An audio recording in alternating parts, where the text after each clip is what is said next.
طلع البدر علينا من ثنيات الوداع وجب الشكر علينا ما دعا لله داع.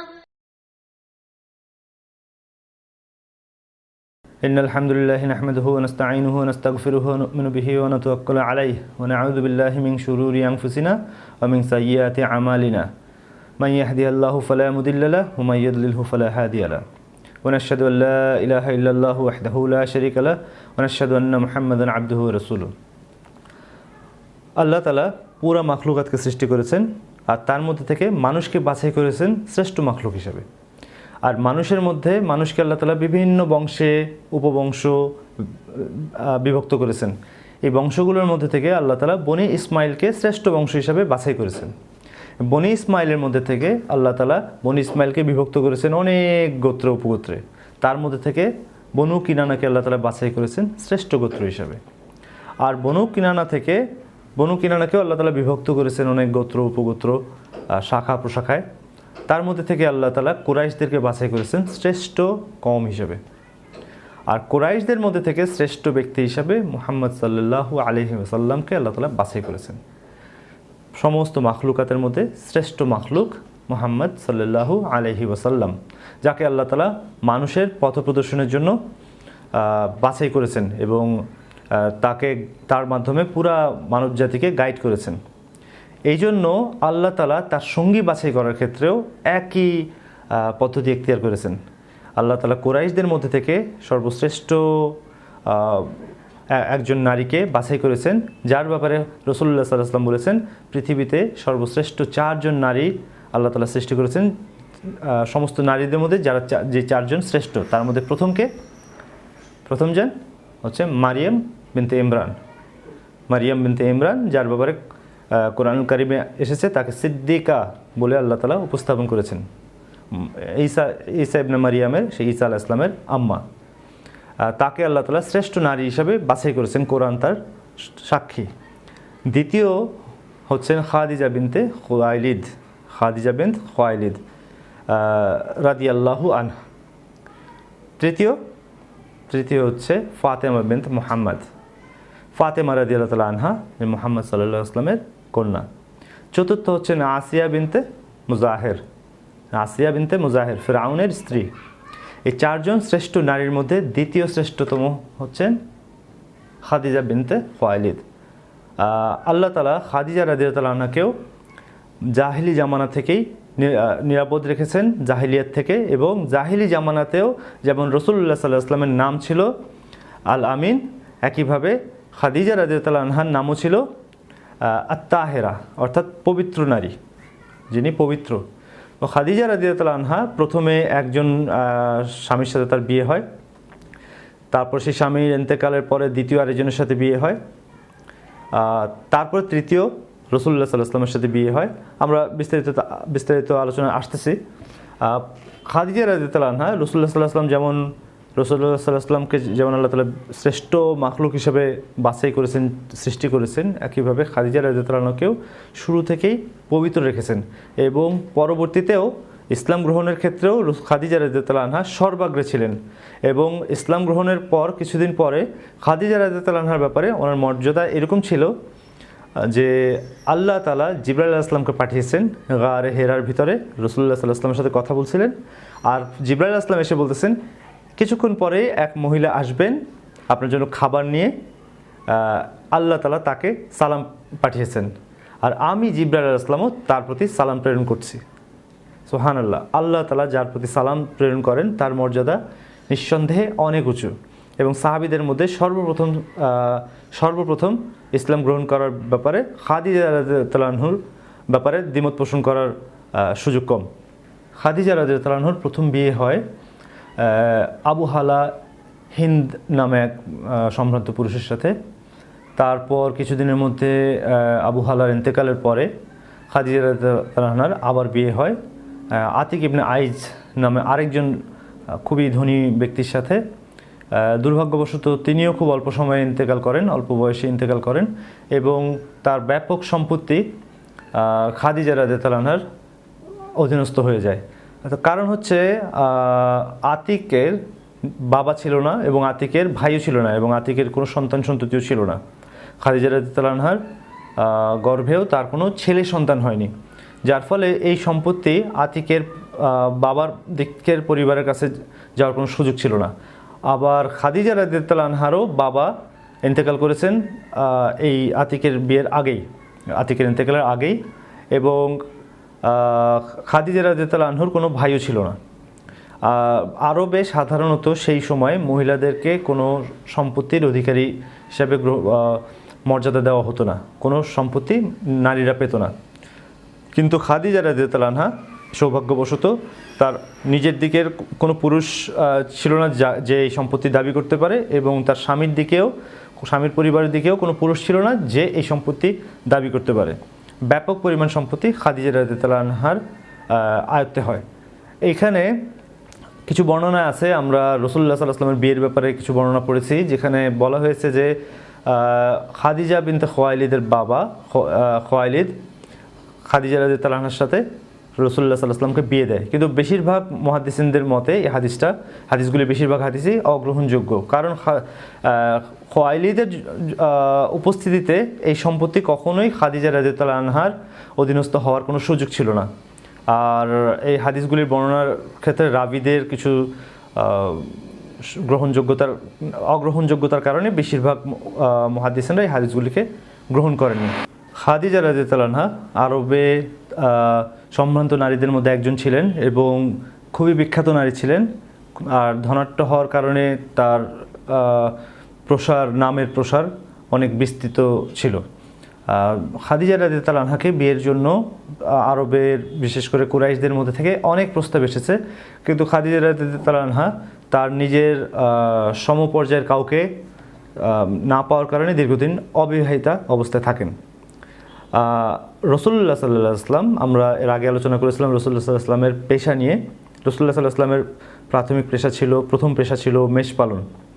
রাসূলুল্লাহ সাল্লাল্লাহু আলাইহি ওয়াসাল্লাম খাদিজা রাদিয়াল্লাহু আনহার বোনের মেষ পালন করতেন এবং একা এত মেষ পালন করা তার পক্ষে সম্ভব হতো না, যার ফলে তার সঙ্গে আরেকজন সঙ্গী ছিলেন। তো একদিন খাদিজা রাদিয়াল্লাহু আনহা তার বোনের বাড়িতে বেড়াতে আসেন এবং সেইটা ছিল বেতন নেওয়ার দিন, যেদিন রাসূলুল্লাহ সাল্লাল্লাহু আলাইহি ওয়াসাল্লাম এবং সেই ব্যক্তি টাকা নেবেন। এই মেষ পালনের পরিবর্তে যে টাকাটা দেওয়া হতো সেটা সেদিন দেওয়ার কথা ছিল। তো রাসূলুল্লাহ সাল্লাল্লাহু আলাইহি ওয়াসাল্লাম নিজে সংকোচ বোধ করছিলেন ওই মহিলার সামনে যাওয়ার ব্যাপারে।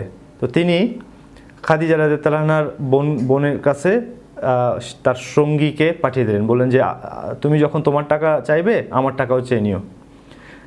তো ওই লোক যখন এসে খাদিজা রাদিয়াল্লাহু আনহার বোনের কাছে টাকা চায়, তো খাদিজা রাদিয়াল্লাহু আনহার বোন বলেন যে মুহাম্মদ কোথায়? তো বললেন যে মুহাম্মদ বলেছে তার টাকাটা আমাকেই দিতে, কারণ সে মেয়েদের সামনে আসতে লজ্জাবোধ করছে। এই কথা শুনে খাদিজা রাদিয়াল্লাহু আনহা ইন্টারেস্টেড হন, কে এই ছেলে, কে এই লোক। এই সময়ে এই সমাজে এই ধরনের লোক খুঁজে পাওয়া খুবই মুশকিল। আমরা জানি যে আয়েশা রাদিয়াল্লাহু তাআলা আনহা থেকে বর্ণিত বুখারীর হাদিস, আয়েশা রাদিয়াল্লাহু তাআলা আনহা সেই জামানার নারী পুরুষের সম্পর্কের ব্যাপারটা একটা হাদিসে প্রকাশ করেছেন। তিনি বলেন যে আরবে 4 রকমের সম্পর্ক ছিল নারী পুরুষের। কুরাইশদের মধ্যে, কুরাইশ না, পুরো আরবে ওই সময়টায় 4 রকমের সম্পর্ক ছিল নারীদের মধ্যে, নারী এবং পুরুষের মধ্যে। এক ছিল সাধারণ বিয়ে, যেটা আমরা এখনও আছে, আগেও ছিল সাধারণ বিয়ে, রেজিস্টার্ড ম্যারেজ এবং পাবলিক ম্যারেজ এইটা। দ্বিতীয় ছিল পতিতাবৃত্তি। আরবে পতিতাবৃত্তি ছিল একটা স্বাভাবিক পেশা এবং এটা প্রকাশ্যে চলতো এবং প্রত্যেকটা পতিতা পাড়ার মধ্যে বা পতিতাদের যে সেন্টারগুলি থাকে সেগুলির মধ্যে একটা করে পতাকা লাগানো থাকতো। ওই পতাকা দেখে চেনা যেত যে এই জায়গাতে পতিতাবৃত্তি হয়। তো এটা ছিল প্রকাশ্য ব্যবসা। এবং আরবের যাদের কৃতদাস ছিল, মেয়ে কৃতদাস, তারা এই মেয়ে কৃতদাসগুলিকে ব্যবহার করত এই পতিতাবৃত্তির জন্য এবং এইখান থেকে পার ডে অথবা per week or per month তারা এটা থেকে আর্নিং বুঝে নিত, টাকা বুঝে নিত। এটা ছিল তাদের ইনকামের একটা অন্যতম সোর্স। অনেক ধনী থাকা সত্ত্বেও, এখানে অনেক ধনী থাকা সত্ত্বেও, আমরা কিছুক্ষণ পরে ইনশাল্লাহ আলোচনা করব যে বাইতুল্লাহ নির্মাণের ক্ষেত্রে প্রচুর টাকা সত্ত্বেও বাইতুল্লাহ নির্মাণের জন্য হালাল টাকা খুঁজে পাওয়া মুশকিল ছিল, কারণ বেশিরভাগ টাকা ছিল হারাম, আর হারামের মধ্যে এইটা ছিল অন্যতম যে পতিতাবৃত্তির মাধ্যমে অর্থ উপার্জন করা। তৃতীয় যে সম্পর্কটা ছিল নারী পুরুষের মধ্যে, সেটা ছিল পলিএন্ড্রি, মানে হচ্ছে একজন নারী একাধিক শয্যাসঙ্গীকে গ্রহণ করতেন, সেইটা আপ টু 10 জনের মতো, 10 জন, সর্বোচ্চ 10 জন শয্যাসঙ্গী গ্রহণ করতেন। এবং যদি সে গর্ভবতী হয় তখন সে এই 10 জনের মধ্যে থেকে যে কোনো একজনকে বলতেন যে তুমি এই সন্তানের বাবা, এবং সেই পুরুষকে এই সন্তানকে গ্রহণ করতে হতো। এটা ছিল তাদের সামাজিক কালচার, এবং এটা প্রকাশ্য একটা ব্যবস্থাপনা ছিল। আর তৃতীয় যে ব্যবস্থা ছিল সেটা ছিল কোনো পুরুষ স্বেচ্ছায় তার স্ত্রীকে, চতুর্থ যে নারী পুরুষের সম্পর্ক, সেটা ছিল কোনো পুরুষ স্বেচ্ছায় তার স্ত্রীকে কোনো সম্ভ্রান্ত পরিবারের পুরুষের কাছে পাঠাতেন শয্যাসঙ্গী হিসাবে, যাতে সে পুরুষের থেকে সে সম্ভ্রান্ত সন্তান গ্রহণ করতে পারে, ওই নারী সম্ভ্রান্ত সন্তান গ্রহণ করতে পারে। অর্থাৎ সম্ভ্রান্ত সন্তান গ্রহণ করার জন্য কোনো নিচু স্তরের লোক তার স্ত্রীকে উঁচু স্তরের কোনো, সমাজের উচ্চ স্তরের কোনো ছেলের কাছে শয্যাসঙ্গী হিসাবে পাঠাতেন। এই ছিল 4টা নারী পুরুষের সম্পর্ক। যে সম্পর্কগুলি কোনোটাকেই ওই সমাজ খাটো করে বা নিচু করে বা ছোট করে বা এটাকে লজ্জাস্কর বলে মনে করতো না। তো এইরকম একটা অবস্থায় যেখানে জিনা ছিল খুবই সাধারণ একটা ঘটনা এবং সামাজিকভাবে স্বীকৃত একটা ঘটনা জিনা, আর সেই জায়গাতে কোনো একজন পুরুষ যখন একজন নারীর সামনে আসতে সংকোচ বোধ করে, তো এইটা আসলে একটা ইন্টারেস্টিং বিষয় বটে, এবং যে কোনো নারী পছন্দ করবে এই ধরনের পুরুষকে নিজের সঙ্গী হিসাবে পেতে। আমাদের এখনকার সমাজের অবস্থাও যদি চিন্তা করেন, এখনও আমাদের নারীরা যারা আছে তারা সেই ধরনের পুরুষকে পছন্দ করে না, যদিও তাদের নিজেদের জীবনও যদি খুব খারাপ হয় এবং নিজেও যদি একাধিক সঙ্গীর সাথে জীবনযাপন করে থাকে অথবা সময় কাটিয়ে থাকে, তারপরেও সে পছন্দ করবে না এমন পুরুষকে যে একাধিক নারীর কাছে গমন করে বা নারীর সাথে চলাফেরা করে। তো এইটা একটা ফিতরাত। আর আমাদের সমাজে এখন অবস্থাটা ঠিক আরবের মতোই, সেই জামানার আরবের মতোই। আমরা সভ্যতার দাবি করি, আমাদের সভ্যতা 1400 বছর এগিয়ে গেছে বলে আমরা দাবি করি, আর সেই 1400 বছরের পুরাতন সভ্যতাকে আমরা আসলে অপছন্দ করি। অথচ সেই সময়ের সাথে আমাদের সময়ের খুব বেশি পার্থক্য আমরা দেখি না। আমরা আমাদের এখানে বর্তমান জামানায় অ্যাডাল্ট্রি, ফর্নিকেশন এবং আমাদের যে পতিতাবৃত্তি, এটা সরকারিভাবে রেজিস্টার্ড। এটা শুধু বাংলাদেশে না, বিভিন্ন দেশে সরকারিভাবে রেজিস্টার্ড। যৌনকর্মী হিসাবে এদেরকে আমরা চিনি এবং এদেরকে সরকারি একটা সীমাবদ্ধতার ভিতরে থেকে তারা তাদের বিজনেসগুলি চালায়, এবং এইটা খুব বেশি দণ্ডনীয় অপরাধ না। সামাজিকভাবে এটাকে হয়তো মানুষ অপছন্দ করে কেউ, কিন্তু রাষ্ট্রীয়ভাবে এটা অপছন্দনীয় কোনো কাজ না। তো এইটাকে আমরা রেকগনাইজ করি একটা পেশা হিসাবে। ইউরোপ আমেরিকাতেও এটা একটা খুব রেকগনাইজড পেশা। আর আমাদের এক নারী বহু পুরুষের সাথে গমন করা, এটা শুধু পতিতাবৃত্তিদের মধ্যে না, আমরা আমাদের সমাজের অবস্থা একটু যদি খুব বেশি মাইক্রোস্কোপের নিচে যাওয়ার দরকার নেই, খুব খোলা চোখেই দেখা যায় আমরা আসলে কোন অবস্থায় পৌঁছে গেছি। তো যা বলছিলাম যে রাসূলুল্লাহ সাল্লাল্লাহু আলাইহি ওয়াসাল্লামকে খাদিজা রাদিয়াল্লাহু আনহা, রাসূল ইসলামের ব্যাপারে খাদিজা রাদিয়াল্লাহু আনহা আগ্রহ প্রকাশ করেন, খোঁজ নেওয়ার চেষ্টা করেন। তারপরে জানেন যে এই ব্যক্তি অর্থাৎ মুহাম্মদ সাল্লাল্লাহু আলাইহি ওয়াসাল্লাম সততার দিক থেকে অনেক উন্নত পর্যায়ে আছে এবং কখনোই তার দ্বারা কোনো খিয়ানত হয়নি। তো তিনি তাকে নিজের ব্যবসার জন্য অফার করেন। খাদিজা রাদিয়াল্লাহু আনহার ব্যবসা কী ছিল? খাদিজা রাদিয়াল্লাহু আনহার ব্যবসা ছিল ট্রেড, অর্থাৎ আমরা আগে আলোচনা করেছিলাম যে মক্কার মূল ব্যবসা ছিল মক্কা থেকে সিরিয়ার দিকে, শামের দিকে মাল পাঠানো বা মাল ওইখান থেকে খরিদ করে নিয়ে আসা, মক্কায় ওইটা বিক্রি করা, আবার সেই মক্কা থেকে সেটা আবার ইয়েমেনের সানাতে যাওয়া, সানা থেকে ওইটা আবার মক্কায় ফিরে নিয়ে আসা। এই বিশাল রুটটার মধ্যে সেন্টারে ছিল মক্কা। তো মক্কা বছরের কিছু সময় শামের দিকে এবং কিছু সময় ইয়েমেনের দিকে, সানার দিকে মাল পাঠাতেন এবং খরিদ করে নিয়ে আসতেন। তো খাদিজা রাদিয়াল্লাহু আনহারও বিশাল পরিমাণ অর্থ এই ব্যবসায় বিনিয়োগ করতেন তিনি। তো ব্যাপক পরিমাণ টাকা তিনি পাঠাতেন সিরিয়াতে এবং দু একজন লোককে তার সঙ্গী হিসেবে, ব্যবসায়িক পার্টনার হিসেবে গ্রহণ করতেন। কিন্তু বেশিরভাগ সময় তিনি আসলে যতটুকু টাকা পাওয়ার কথা ছিল ব্যবসা থেকে লাভ, ঠিক সেই পরিমাণ মুনাফা পেতেন না। কারণ ব্যবসায়িক যারা পার্টনার্স তাদের মানে সততার অভাবের কারণে। তখন তার বয়স, রাসূলুল্লাহ সাল্লাল্লাহু আলাইহি ওয়াসাল্লামের বয়স 24-25 এরকম। তো রাসূলুল্লাহ সাল্লাল্লাহু আলাইহি ওয়াসাল্লামকে তিনি তার ব্যবসার জন্য অফার দেন। আপনারা জানেন, আপনাদের সাথে আলোচনা করেছিলাম আগে যে রাসূলুল্লাহ সাল্লামের জামানায় ওই সময় কুরাইশদের প্রধান ব্যবসা ছিল ট্রেডিং করা। সেটা মক্কা থেকে শাম, সিরিয়ার দিকে এবং মক্কা থেকে আবার ইয়েমেন, সানার দিকে। তো এই দুইটা অঞ্চলে তাদের ব্যবসায়িক কাফেলা যেতেন এবং আসতেন বাৎসরিকভাবে, এবং এই বিশাল রুটের মাঝখানে ছিল মক্কা। তো রাসূলুল্লাহ সাল্লাল্লাহু আলাইহি ওয়াসাল্লাম এর আগেও সিরিয়া গিয়েছেন একবার, যখন রাসূলুল্লাহ সাল্লাল্লাহু আলাইহি ওয়াসাল্লামের বয়স ছিল মাত্র 10। তো আবু তালেব, রাসূলুল্লাহ সাল্লাল্লাহু আলাইহি ওয়াসাল্লামের চাচা, যিনি রাসূলুল্লাহ সাল্লাল্লাহু আলাইহি ওয়াসাল্লামকে লালন পালন করেছেন, তো তিনিও একই ব্যবসা করতেন। যখন তিনি তার ব্যবসায়িক কাফেলায় যাওয়ার জন্য প্রস্তুতি নিচ্ছিলেন, তো শিশু মুহাম্মদ সাল্লাল্লাহু আলাইহি ওয়াসাল্লাম, তখন তার বয়স 10, আবু তালেবকে জড়িয়ে ধরেন এবং শক্তভাবে জড়িয়ে ধরেন। তো আবু তালেব খুবই আবেগ আপ্লুত হয়ে যান এবং বলেন যে আমি এই বাচ্চা থেকে জুদা হব না এবং এই বাচ্চাকেও আমার থেকে জুদা হতে দিব না, এই বাচ্চা আমার সাথে যাবে।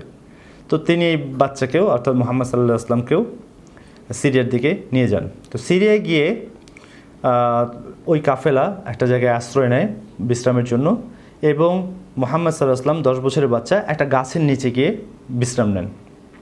তো ওই অঞ্চলে বুহাইরা নামে এক পাদ্রী ছিল, খ্রিস্টান পাদ্রী। তো তিনি সাধারণত জনবিচ্ছিন্ন ছিলেন, কারোর সাথে কথা বলতেন না, কোনো আনুষ্ঠানিকতায় অংশগ্রহণ করতেন না, একদমই নিজের মধ্যে আড়াল করে থাকতেন, নিজেকে সবার লোকচক্ষুর আড়ালে থাকতেন।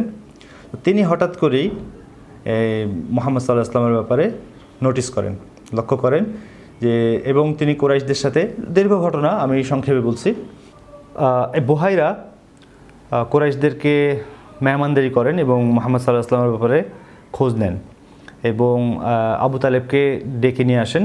ডেকে বলেন যে এই ছেলের বাবাকে। আবু তালেব বলে আমি এর বাবা। তো বুহাইরা বলেন যে আপনি এর বাবা হতে পারেন না।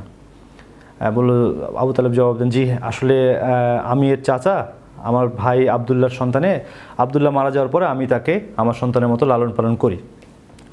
তখন বুহাইরা বলে, জি আপনি ঠিক বলেছেন। তো আবু তালেব বলেন যে আপনি কি করে জানলেন আমি ঠিক বলেছি? বলেন যে এই গাছের নিচে, বুহাইরা বলেন, এই গাছের নিচে নবীরা ছাড়া কেউ বিশ্রাম নেননি, এবং আমি দেখেছি যে একখণ্ড মেঘ এই বাচ্চার উপর দিয়ে ছায়া দিয়ে আসছিল, এবং এই বাচ্চা যখন গাছের ছায়ায় যায় বসে, তখন গাছ ঝুঁকে গিয়ে তাকে সেজদা করে। তো এগুলি নবী হওয়ার আলামত, এবং আমার কাছে আমাদের কিতাবে এই বাচ্চার ব্যাপারে বর্ণনা এসেছে যে এই বাচ্চায় ইয়েতিম হবে। আর আপনি যখন বলেছেন যে আপনি তার বাবা, তখন আমি বুঝে ফেলেছি যে আপনি সত্য বলছেন না। আর এখন যখন বলেন আপনি চাচা, আমি বুঝলাম যে আপনি সত্য বলছেন। তো এই বাচ্চার জন্য সামনে বিপদ আছে, সামনে ইয়াহুদি এবং রোমানরা এর ক্ষতি করে ফেলতে পারে, আপনি বরং এই বাচ্চাকে আবার মক্কায় পাঠিয়ে দেন। তো আবু তালেব তার পরামর্শ গ্রহণ করেন এবং মুহাম্মদ সাল্লাল্লাহু আলাইহি ওয়াসাল্লামকে এবং আরও 2 জন ছিল তার সঙ্গে, আবু বকর এবং বেলাল রাদিয়াল্লাহু আনহুকে সহ মক্কায় পাঠিয়ে দেন। এই ঘটনাটার মধ্যে কিছু সমস্যা আছে, যে সমস্যার কারণে যাহাবী রাদিয়াল্লাহু আনহু থেকে শুরু করে প্রখ্যাত মুহাদ্দিসিনরা এই হাদিসটাকে গ্রহণ করেননি। তার প্রধান কারণগুলোর মধ্যে একটা হচ্ছে যে যদি কোনো ব্যক্তিকে মেঘ ছায়া দিয়ে থাকে, তবে তাকে ছায়ার জন্য গাছের নিচে যাওয়ার দরকার হয় না। তারপরে তার চেয়ে বড় সমস্যা হচ্ছে যে আবু বকর রাদিয়াল্লাহু আনহু রাসূলুল্লাহ সাল্লাল্লাহু আলাইহি ওয়াসাল্লামের চেয়ে 2 বছরের ছোট ছিলেন, অর্থাৎ 8 বছরের বাচ্চা। আর এই 8 বছরের বাচ্চা এবং বেলাল রাদিয়াল্লাহু আনহুর কথা বলা হয়েছে, তো বয়সের ব্যাপারে হিসাব করলে বেলাল রাদিয়াল্লাহু আনহু তখন জন্মই হওয়ার কথা না। তো এই জন্য এই ঘটনাগুলিকে ইমাম জাহাবি থেকে শুরু করে অন্যান্য মুহাদ্দিসিনরা এটাকে গ্রহণ করেননি। আর গ্রহণ না করার পিছনে আসলে এই ঘটনা মিলানোর ব্যাপারটা যে বড় ব্যাপার হচ্ছে, এখানে তারা হাদিসের রাবিদের ব্যাপারে তাদের অগ্রহণযোগ্যতার কারণে তারা এটাকে গ্রহণ করেনি। কিন্তু ইবন হাজার আল আসকালানি এই হাদিসটাকে গ্রহণ করেছেন, আর ইবন কাসির রহিমাহুল্লাহ এইটাকে মুরসাল হাদিস বলেছেন। এটা আবু মুসা আশআরী রাদিয়াল্লাহু আনহু থেকে বর্ণিত হাদিস। আমরা এটা নিয়ে ইনশাআল্লাহ পরবর্তীতে বিস্তারিত আলোচনা করব। তো খাদিজা রাদিয়াল্লাহু আনহা রাসূলুল্লাহ সাল্লাল্লাহু আলাইহি ওয়াসাল্লামকে যখন ব্যবসার ব্যাপারে প্রস্তাব দেন, তখন বলেন যে আমি আমার কৃতদাস মাইসারাকে আপনার সঙ্গে দিব, মাইসারাকে আপনি সঙ্গী হিসেবে পাবেন, আপনি এই পরিমাণ টাকা নিয়ে যান, কাফেলার সাথে আপনি সিরিয়া যান, সিরিয়া থেকে ওইখান থেকে যা যা সামান খরিদ করা দরকার আপনি কিনে নিয়ে এসে এখানে বিক্রি করেন, বা যে প্রক্রিয়া ছিল ব্যবসার সেই প্রক্রিয়া বলে দিলেন। মুহাম্মদ সাল্লাল্লাহু আলাইহি ওয়াসাল্লাম এটাতে রাজি হলেন। রাজি হয়ে তিনি, তখন রাসূলুল্লাহ সাল্লাল্লাহু আলাইহি ওয়াসাল্লামের বয়স 24 কি 25 বছর। আমরা জানি না আসলে বিয়ের কতদিন আগে থেকে ব্যবসা শুরু করেছেন, ঠিক কত বছর খাদিজা রাদিয়াল্লাহু আনহার ব্যবসাটা তিনি দেখেছেন। তো একটা আনুমানিক 24 থেকে 25, কারণ রাসূলুল্লাহ সাল্লাল্লাহু আলাইহি ওয়াসাল্লাম যখন বিয়ে করেন তখন তার বয়স 25, এটা সর্বসম্মতিক্রমে গৃহীত। খাদিজা রাদিয়াল্লাহু আনহার বিশাল টাকা পয়সা নিয়ে রাসূলুল্লাহ সাল্লাল্লাহু আলাইহি ওয়াসাল্লাম সিরিয়া যান এবং সিরিয়ায় ব্যাপক ব্যবসা করেন। সিরিয়া থেকে ফেরার সময় এখানেও ওই বিভিন্ন ঘটনা আছে যেখানে রাসূল ইসলামের ব্যাপারে বর্ণনা আছে। রাসূল ইসলাম ওই গাছের নিচে মানে বিশ্রামের জন্য বসেছিলেন। বুহাইরা যে অঞ্চলের কথা যেখানে দেখা হয়েছিল, সেইখানে রাসূলুল্লাহ সাল্লাল্লাহু আলাইহি ওয়াসাল্লাম বিশ্রামের জন্য বসেছিলেন। তারপর ফিরে আসার সময় তার উপর দিয়ে মেঘ খণ্ড তাকে ছায়া দিয়ে আসছিল এবং ফেরেশতারা তাকে দেখে উল্লাসিত হচ্ছিলেন। এই ঘটনাগুলি কতটুকু সহিহ আল্লাহ ভালো জানেন। তো রাসূলুল্লাহ সাল্লাল্লাহু আলাইহি ওয়াসাল্লাম যখন ব্যবসা করে ফিরে আসেন, সাধারণত যে পরিমাণ লাভ হওয়ার কথা ছিল তার চেয়ে বরকতের কারণে অনেক বেশি লাভ হয়েছে।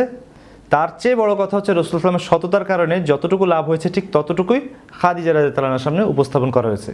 তো খাদিজা রাদিয়াল্লাহু আনহা আসলে যতটুকু আশা করেছিলেন লাভের ব্যাপারে, তার চেয়ে অনেক অনেক অনেক বেশি মুনাফা এই সফরে অর্জন হয়। তো খাদিজা রাদিয়াল্লাহু আনহা রাসূলুল্লাহ সাল্লাল্লাহু আলাইহি ওয়াসাল্লামের এই সততা দেখে আরও বেশি মুগ্ধ হন।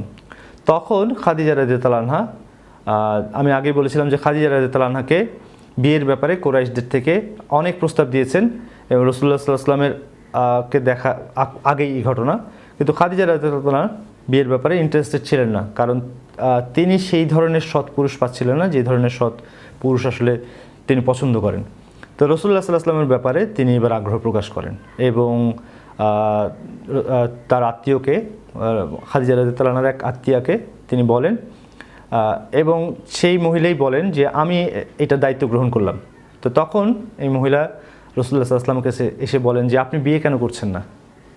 তো রাসূল সাল্লাল্লাহু আলাইহি ওয়াসাল্লাম বলছেন যে আমাকে বিয়ে করার মতো আমাকে কে বিয়ে করবে, আমার তো কিছুই নাই। অর্থাৎ তিনি আসলে অর্থনৈতিকভাবে খুবই দুর্বল অবস্থা ছিলেন। তো সেই জন্য সৌজন্য কথাই বললেন যে আমাকে বিয়ে করবে কে, আমি তো খুব দরিদ্র অবস্থা আছি। তো বললেন যে যদি কোনো সম্ভ্রান্ত নারী আপনাকে বিয়ে করার জন্য প্রস্তাব দেয় আর যদি সেটা খাদিজা হয়, তো রাসূলুল্লাহ সাল্লাল্লাহু আলাইহি ওয়াসাল্লাম হ্যাঁও বলেননি নাও বলেননি, বলছে খাদিজা কেন আমাকে বিয়ে করতে চাইবে, মানে তিনি বিস্ময় প্রকাশ করলেন কিন্তু রিজেক্ট করেননি। তো বললেন যে এই দায়িত্ব আমার। ওই মহিলা বললেন যে এই দায়িত্ব আমার, খাদিজা কেন আপনাকে বিয়ে করবে এই দায়িত্ব আমার। তো রাসূল সাল্লাল্লাহু আলাইহি ওয়াসাল্লাম বললেন যে ঠিক আছে, আমি আমার যারা গার্জিয়ান আছে, মুরব্বী আছে, তাদের সাথে কথা বলি। তো রাসূলুল্লাহ সাল্লাল্লাহু আলাইহি ওয়াসাল্লাম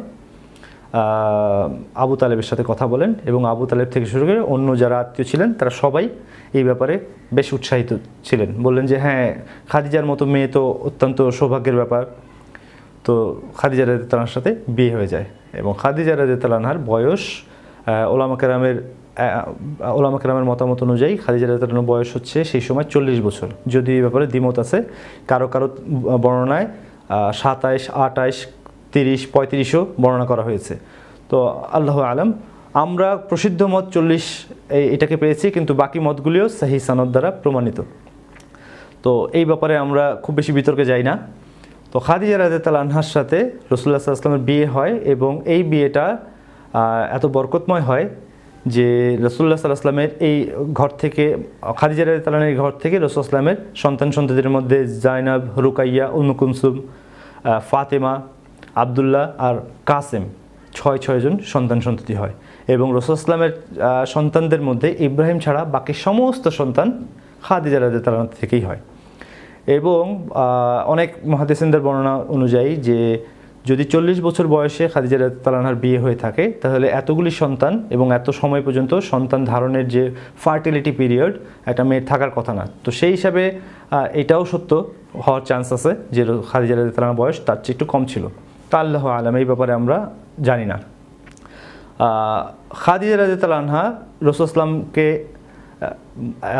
এই পরিমাণ ভালোবাসতেন, আর রাসূলুল্লাহ সাল্লাল্লাহু আলাইহি ওয়াসাল্লামও খাদিজা রাদিয়াল্লাহু আনহাকে এই পরিমাণ ভালোবাসতেন যে খাদিজা রাদিয়াল্লাহু আনহার ইন্তেকালের পরে এবং আরও পরে যখন রাসূল ইসলামের আরও অন্যান্য স্ত্রী ছিলেন, তখন প্রত্যেক স্ত্রী আর কারো ব্যাপারে ঈর্ষান্বিত ছিলেন না, একমাত্রই খাদিজা রাদিয়াল্লাহু আনহার ব্যাপারে ঈর্ষান্বিত ছিলেন। কারণ যদিও খাদিজা রাদিয়াল্লাহু আনহা সে সময় ইন্তেকাল করেছেন, যদিও খাদিজা রাদিয়াল্লাহু আনহা অনেক বৃদ্ধা হয়ে গিয়েছিলেন ইন্তেকালের আগে, 60-65 বছর বয়সে তিনি ইন্তেকাল করেন। আর সেই সময় অন্য স্ত্রীরা, বিশেষ করে আয়েশা রাদিয়াল্লাহু আনহা থেকে বর্ণনা যে তিনি এমন একটা দিন ছিল না যেই সময় খাদিজা রাদিয়াল্লাহু আনহা প্রশংসা না করে ঘর থেকে বেরোতেন। তো এইটা আমাদের মধ্যে প্রচণ্ড পরিমাণ জ্বলন সৃষ্টি করতো। তো একবার খাদিজা রাদিয়াল্লাহু আনহার এই ব্যাপারে আয়েশা রাদিয়াল্লাহু আনহা একটু কটূক্তি করে ফেলেন, বলেন যে তিনি কি একজন বৃদ্ধা নারী ছাড়া আর কেউ না, যাকে আল্লাহ তাআলা, যার পরিবর্তে আল্লাহ তাআলা আপনাকে আরও উন্নত নারী দান করেছেন। তো রাসূলুল্লাহ সাল্লাল্লাহু আলাইহি ওয়াসাল্লাম প্রচণ্ডভাবে রাগ করেন এবং বলেন যে না, আল্লাহর কসম খাদিজা রাদিয়াল্লাহু আনহা, মানে খাদিজাকে পরিবর্তন করে উত্তম কাউকে আল্লাহ তাআলা আমাকে দান করেননি। কারণ খাদিজা আমাকে তখন আশ্রয় দিয়েছে যখন সারা দুনিয়ার মানুষ আমাকে রিজেক্ট করেছে। খাদিজা তখন আমাকে ভালোবাসা দিয়েছে যখন প্রত্যেকে আমাকে ঘৃণা দিয়েছে। খাদিজা রাদিয়াল্লাহু আনহা আমাকে সান্ত্বনা দিয়েছে যখন প্রত্যেকে আমাকে বিভ্রান্ত বলেছে। আর এই খাদিজার ঘরেই আল্লাহ তাআলা আমাকে সন্তান দান করেছে, আর কারো কাছ থেকে আল্লাহ তাআলা আমাকে সন্তান দান করেননি। তো আয়েশা রাদিয়াল্লাহু আনহা চুপ, এবং আর কখনো আয়েশা রাদিয়াল্লাহু আনহা খাদিজা রাদিয়াল্লাহু আনহার বিরুদ্ধে কথা বলেননি। আরেকবার আয়েশা রাদিয়াল্লাহু আনহা ঈর্ষান্বিত হয়ে খাদিজা রাদিয়াল্লাহু আনহার ব্যাপারে কথা বলছিলেন। তো রাসূলুল্লাহ সাল্লাল্লাহু আলাইহি ওয়াসাল্লাম বললেন যে আল্লাহর কসম, আমার হৃদয়ে খাদিজার ব্যাপারে ভালোবাসা আল্লাহ ঢুকিয়ে দিয়েছেন। অর্থাৎ আমার হৃদয়ে খাদিজার ব্যাপারে যে ভালোবাসা আছে সেটা আল্লাহই দান করেছেন। এইটার ব্যাপারে মানে আমাকে কোনোভাবে সাহায্য করতে পারি না, আই ক্যানট হেল্প মি। তো এই খাদিজা রাদিয়াল্লাহু আনহার ব্যাপারে রাসূল ইসলামের ভালোবাসা এত গভীর ছিল যে রাসূলুল্লাহ সাল্লাল্লাহু আলাইহি ওয়াসাল্লামের যখন ইন্তেকালের কিছুদিন আগে, তখন পর্যন্ত তিনি খাদিজা রাদিয়াল্লাহু আনহার বান্ধবীদের, খাদিজা রাদিয়াল্লাহু আনহার বন্ধুদের এবং আত্মীয়দের খোঁজ খবর রাখতেন, রেগুলার বেসিসে খোঁজ রাখতেন। এবং কখনো কোনো খাসি গরু জবাই করলে বা খাসি প্রাণী জবাই করলে সেগুলি থেকে একটা হিস্সা খাদিজা রাদিয়াল্লাহু আনহার বান্ধবীদের কাছে পাঠিয়ে দিতেন। ওই আগের সম্পর্ক এবং আগের সম্পর্কের মানুষের সাথে সম্পর্ক বজায় রাখা, এইটা ছিল খাদিজা রাদিয়াল্লাহু আনহার সাথে, খাদিজা রাদিয়াল্লাহু আনহার প্রতি রাসূলুল্লাহ সাল্লাল্লাহু আলাইহি ওয়াসাল্লামের আন্তরিক ভালোবাসার প্রতিফলন। আসলে মূলত আমরা তো একটা মানুষকে ভালোবাসি যখন প্রয়োজন ফুরিয়ে যায়, যদি স্বার্থের জন্য ভালোবাসা হয়, প্রয়োজন ফুরিয়ে গেলে আমরা এই লোককে ভুলে যাই, মানুষকে ভুলে যাই। কিন্তু প্রকৃত ভালোবাসা থাকলে কখনো ওই মানুষটাকে ভুলে যাওয়া যায় না। আয়েশা রাদিয়াল্লাহু আনহা এবং পরবর্তীতে অনেক স্ত্রী থাকার পরেও খাদিজা রাদিয়াল্লাহু আনহার ব্যাপারে বিন্দুমাত্র ভালোবাসা রাসূলুল্লাহ সাল্লাল্লাহু আলাইহি ওয়াসাল্লামের কমে যায়নি। কারণ রাসূলুল্লাহ সাল্লাল্লাহু আলাইহি ওয়াসাল্লামের উপর দিয়ে যে কঠিন অবস্থা পার হয়েছে, আমরা দেখবো ইনশাআল্লাহ, আলোচনা করব যে পরিস্থিতির উপর দিয়ে রাসূলুল্লাহ সাল্লাল্লাহু আলাইহি ওয়াসাল্লামকে যেতে হয়েছে, সেই পরিস্থিতিতে খাদিজা রাদিয়াল্লাহু আনহা রাসূলুল্লাহ সাল্লাল্লাহু আলাইহি ওয়াসাল্লামের প্রতি যে ভূমিকা পালন করেছেন, এইটা আসলে আর কোনো সাহাবীদের দ্বারা মানে এরকম ঘটনা ঘটেনি। খাদিজা রাদিয়াল্লাহু আনহা রাসূলুল্লাহ সাল্লাল্লাহু আলাইহি ওয়াসাল্লামের রাসূলুল্লাহকে যেইভাবে সাপোর্ট করেছেন এবং ইসলামের যে খেদমত করেছেন, অন্য কারো দ্বারা এই পরিমাণ খেদমত প্রকাশ পায়নি। আল্লাহ তাআলা খাদিজা রাদিয়াল্লাহু আনহাকে কবুল করেছেন, আমাদেরকেও খাদিজা রাদিয়াল্লাহু আনহার মতো কবুল করেন। রাসূলুল্লাহ সাল্লাল্লাহু আলাইহি ওয়াসাল্লামের বিয়ের ব্যাপারে আমরা জানি যে ব্যাপক পরিমাণ সমালোচনা করার মানুষ আছে এবং প্রফেশনালস এনিমি, ইসলামের যারা প্রফেশনাল এনিমি আছে তাদের মধ্যে, প্রফেশনাল বলতে আমি বলছি যে শুধু ঘৃণার কারণে রাসূলুল্লাহ ইসলামের ব্যাপারে বিদ্বেষ ছড়ানো এরকম না, অর্থের কারণে, টাকা নিয়ে, অর্থাৎ বেতনভুক্ত যারা বিদ্বেষী আছে রাসূলুল্লাহ ইসলামের বিরুদ্ধে লেখা, এদের মধ্যে বেশিরভাগ কেই দেখেছি, যে আমি যতটুকু দেখেছি এবং হিস্ট্রি থেকে যতটুকু দেখা যায়, যে ইসলামের কয়েকটা ব্যাপারে তাদের বিদ্বেষ প্রচণ্ড। এর কারণ হচ্ছে আউট অফ জেলাসি সাধারণত এই বিদ্বেষগুলি হয়। আর এই প্রফেশনালরা এই সমস্ত কিছুর বদলে বরং রাসূল ইসলামের বৈবাহিক জীবনের ব্যাপারে লেখালেখি করে। যারা বিদ্বেষী তারা কোন কোন ব্যাপারে জেলাস? এক হলো রাসূল ইসলামের দ্বীনের প্রসার, যে পরিমাণ প্রসার এবং গতি, এইটার ব্যাপারে তাদের জেলাসি, কারণ এইরকম আর কোথাও নেই, আর কোনোভাবে এটাকে পরাজিত করার কোনো সুযোগ নেই। দ্বিতীয় হচ্ছে গিয়ে বাইতুল্লাহ, ইসলামের যে একটা শক্তি, এইটার রিপ্লেসমেন্ট অন্য কিছু দিয়ে সম্ভব না। তো এই জায়গাটাতে কুফফাররা অসহায় বোধ করে, যার কারণে এইটাতে তারা জেলাস। কোরআনের ব্যাপারে কুফফাররা জেলাস, কারণ এইটার রিপ্লেসমেন্ট বা এইটার সাথে কম্পেয়ার করার মতো আর কিছু দাঁড় করানোর মতো তাদের সামনে কিছুই নেই। আরেকটা হচ্ছে রমাদানের মাস আলহামদুলিল্লাহ এমন একটা মাস, যে কোনো দেশে যেখানে মুসলিমদের বসবাস বেশি সেই দেশে যদিও তাদের মধ্যে কোনো রকম ইসলামের প্র্যাকটিস না থাকে, তারপরেও একটা মানুষ, বাইরের একজন মানুষ গায়রে রমাদানে ওই জায়গায় গেলে আর রমাদানে গেলে ক্লিয়ার একটা ডিফারেন্স দেখতে পাবে, পরিষ্কার, যে এই রমাদানে পুরা অঞ্চলটাই পরিবর্তন হয়ে গেছে, রমাদানের মধ্যে পরিবেশটাই পরিবর্তিত। তো এই রমাদান এমন এক মাস যেইটাকে আসলে আর কেউ আর কোনোভাবে পুরা সমাজের সমস্ত কালচারকে ভেঙে চুরে রমাদানের কালচার এসে গালেব হয়ে যায়। আমাদের দেশেও আমরা কত রকমের কালচার দেখি, কত রকমের আমাদের এখানকার ব্যবস্থাপনা, কিন্তু রমাদান মাসে প্রাধান্য পায় রামাদানি। এবং যত আমাদের কৃষ্টি কালচারের ধারক বাহকরা টেলিভিশন, মিডিয়া বা অন্যান্য জায়গাতে তাদের কৃষ্টিকে বর্ণনা করে, তারাও এসে এখানে মাথা ঠুকে এবং রামাদানকে দিয়ে ব্যবসা করে। রামাদান অফার, রামাদানের ব্যাপারে বিভিন্ন রকম প্যাকেজ, এই রামাদানকে নিয়েই তারা ব্যবসা করে, অর্থাৎ তারাও রামাদানের সামনে মাথা নত করতে বাধ্য। তো এইরকম জিনিস যেগুলির ব্যাপারে ইয়াহুদি নাসারা থেকে শুরু করে সকল কাফেরদের ইসলামের ব্যাপারে জেলাসি আছে। তার মধ্যে একটা হচ্ছে রাসূলুল্লাহ সাল্লাল্লাহু আলাইহি ওয়াসাল্লামের ব্যক্তিত্বের ব্যাপারে জেলাসি। আর ব্যক্তিত্বকে নষ্ট করার জন্য, রাসূল ইসলামের ব্যক্তিত্বকে নষ্ট করার জন্য যে আক্রমণটা করে, সেই আক্রমণের মধ্যে একটা হচ্ছে রাসূল সাল্লাল্লাহু আলাইহি ওয়াসাল্লামের বৈবাহিক জীবনের ব্যাপারে। তো আসলে আমরা রাসূল ইসলামের বৈবাহিক জীবনটা সম্পর্কে একটু স্বচ্ছ ধারণা নিই। রাসূলুল্লাহ সাল্লাল্লাহু আলাইহি ওয়াসাল্লাম যখন বয়স 25, তখন খাদিজা রাদিয়াল্লাহু আনহার সাথে তার বিয়ে হয়। আমরা আগে আলোচনা করেছিলাম আয়েশা রাদিয়াল্লাহু আনহা থেকে বর্ণিত হাদিসটা, যে সেই সময় সমাজে কী ছিল, জিনা ছিল এত সাধারণ একটা ঘটনা যে জিনা থেকে যে বাইরে আছে, বেঁচে আছে, সে হয় নপুংসক অথবা অসুস্থ অথবা সে কোনো মহাপুরুষ। আর রাসূলুল্লাহ সাল্লাল্লাহু আলাইহি ওয়াসাল্লাম সেই জামানায়, সেইখানে যেখানে জিনা থেকে বাঁচাটা বড় মুশকিল, সেই জামানাতে পবিত্র ছিলেন। এবং এই ব্যাপারে ইসলামের দুশ্মন যেমন এখন আছে তখনও ছিল। রাসূলুল্লাহ সাল্লাল্লাহু আলাইহি ওয়াসাল্লামের জামানাতে কুরাইশদের মধ্যেও ইসলামের বেশিরভাগ দুশ্মন তো কুরাইশদের মধ্যে থেকে ছিল, যারা তাকে ব্যক্তিগতভাবে চিনতেন, তারাও কখনো রাসূল ইসলামের চরিত্রের ব্যাপারে অপবাদ দেননি যে রাসূলুল্লাহ সাল্লাল্লাহু আলাইহি ওয়াসাল্লামের চরিত্র খারাপ ছিল। এইরকম অপবাদ কোনো কুফফাররাও দেয়নি সেই জামানার। আর এই জন্য আমরা জানি এবং অথেন্টিক সোর্স থেকে আমরা জানি, এবং এইটার ব্যাপারে বিরোধিতা করার মতো সেই জামানার কোনো লোকও ছিল না, অথচ যেই জামানার লোকেরা রাসূল ইসলামকে হত্যা করার জন্য আপ্রাণ চেষ্টা করেছেন। তো রাসূল ইসলামের চরিত্র ছিল পবিত্র। তো একজন ব্যক্তি যিনি 24-25 বছর পর্যন্ত, যেই সময় মানুষের নারীর চাহিদা সবচেয়ে বেশি থাকার কথা, সেই সময় পর্যন্ত পবিত্র থাকেন, তো তাকে ওমেনাইজার বলে ফেলাটা খুব বেশি অযৌক্তিক। দ্বিতীয়ত, তিনি চাইলে সেই সময় যে কোনো যুবতী নারীকেই বিয়ে করতে পারতেন। আর সম্ভ্রান্ত পরিবারের হওয়ায় এবং রাসূল ইসলামের সুনাম থাকাতে যে কোনো নারীকে বিয়ে করার প্রস্তাব দিলেই তিনি সহজে বিয়ে করতে পারতেন। কিন্তু তিনি বিয়ে করেছেন তাহেরাকে, অর্থাৎ পবিত্র একজন নারীকে, খাদিজা রাদিয়াল্লাহু আনহাকে, যিনি নিজে পবিত্র ছিলেন এবং সম্ভ্রান্ত ছিলেন এবং বয়সে তার চেয়ে অনেক বেশি ছিলেন। 15 বছর, মোটামুটি 15 বছরের বেশি বয়সের একজন নারীর সাথে তার বিয়ে হয়।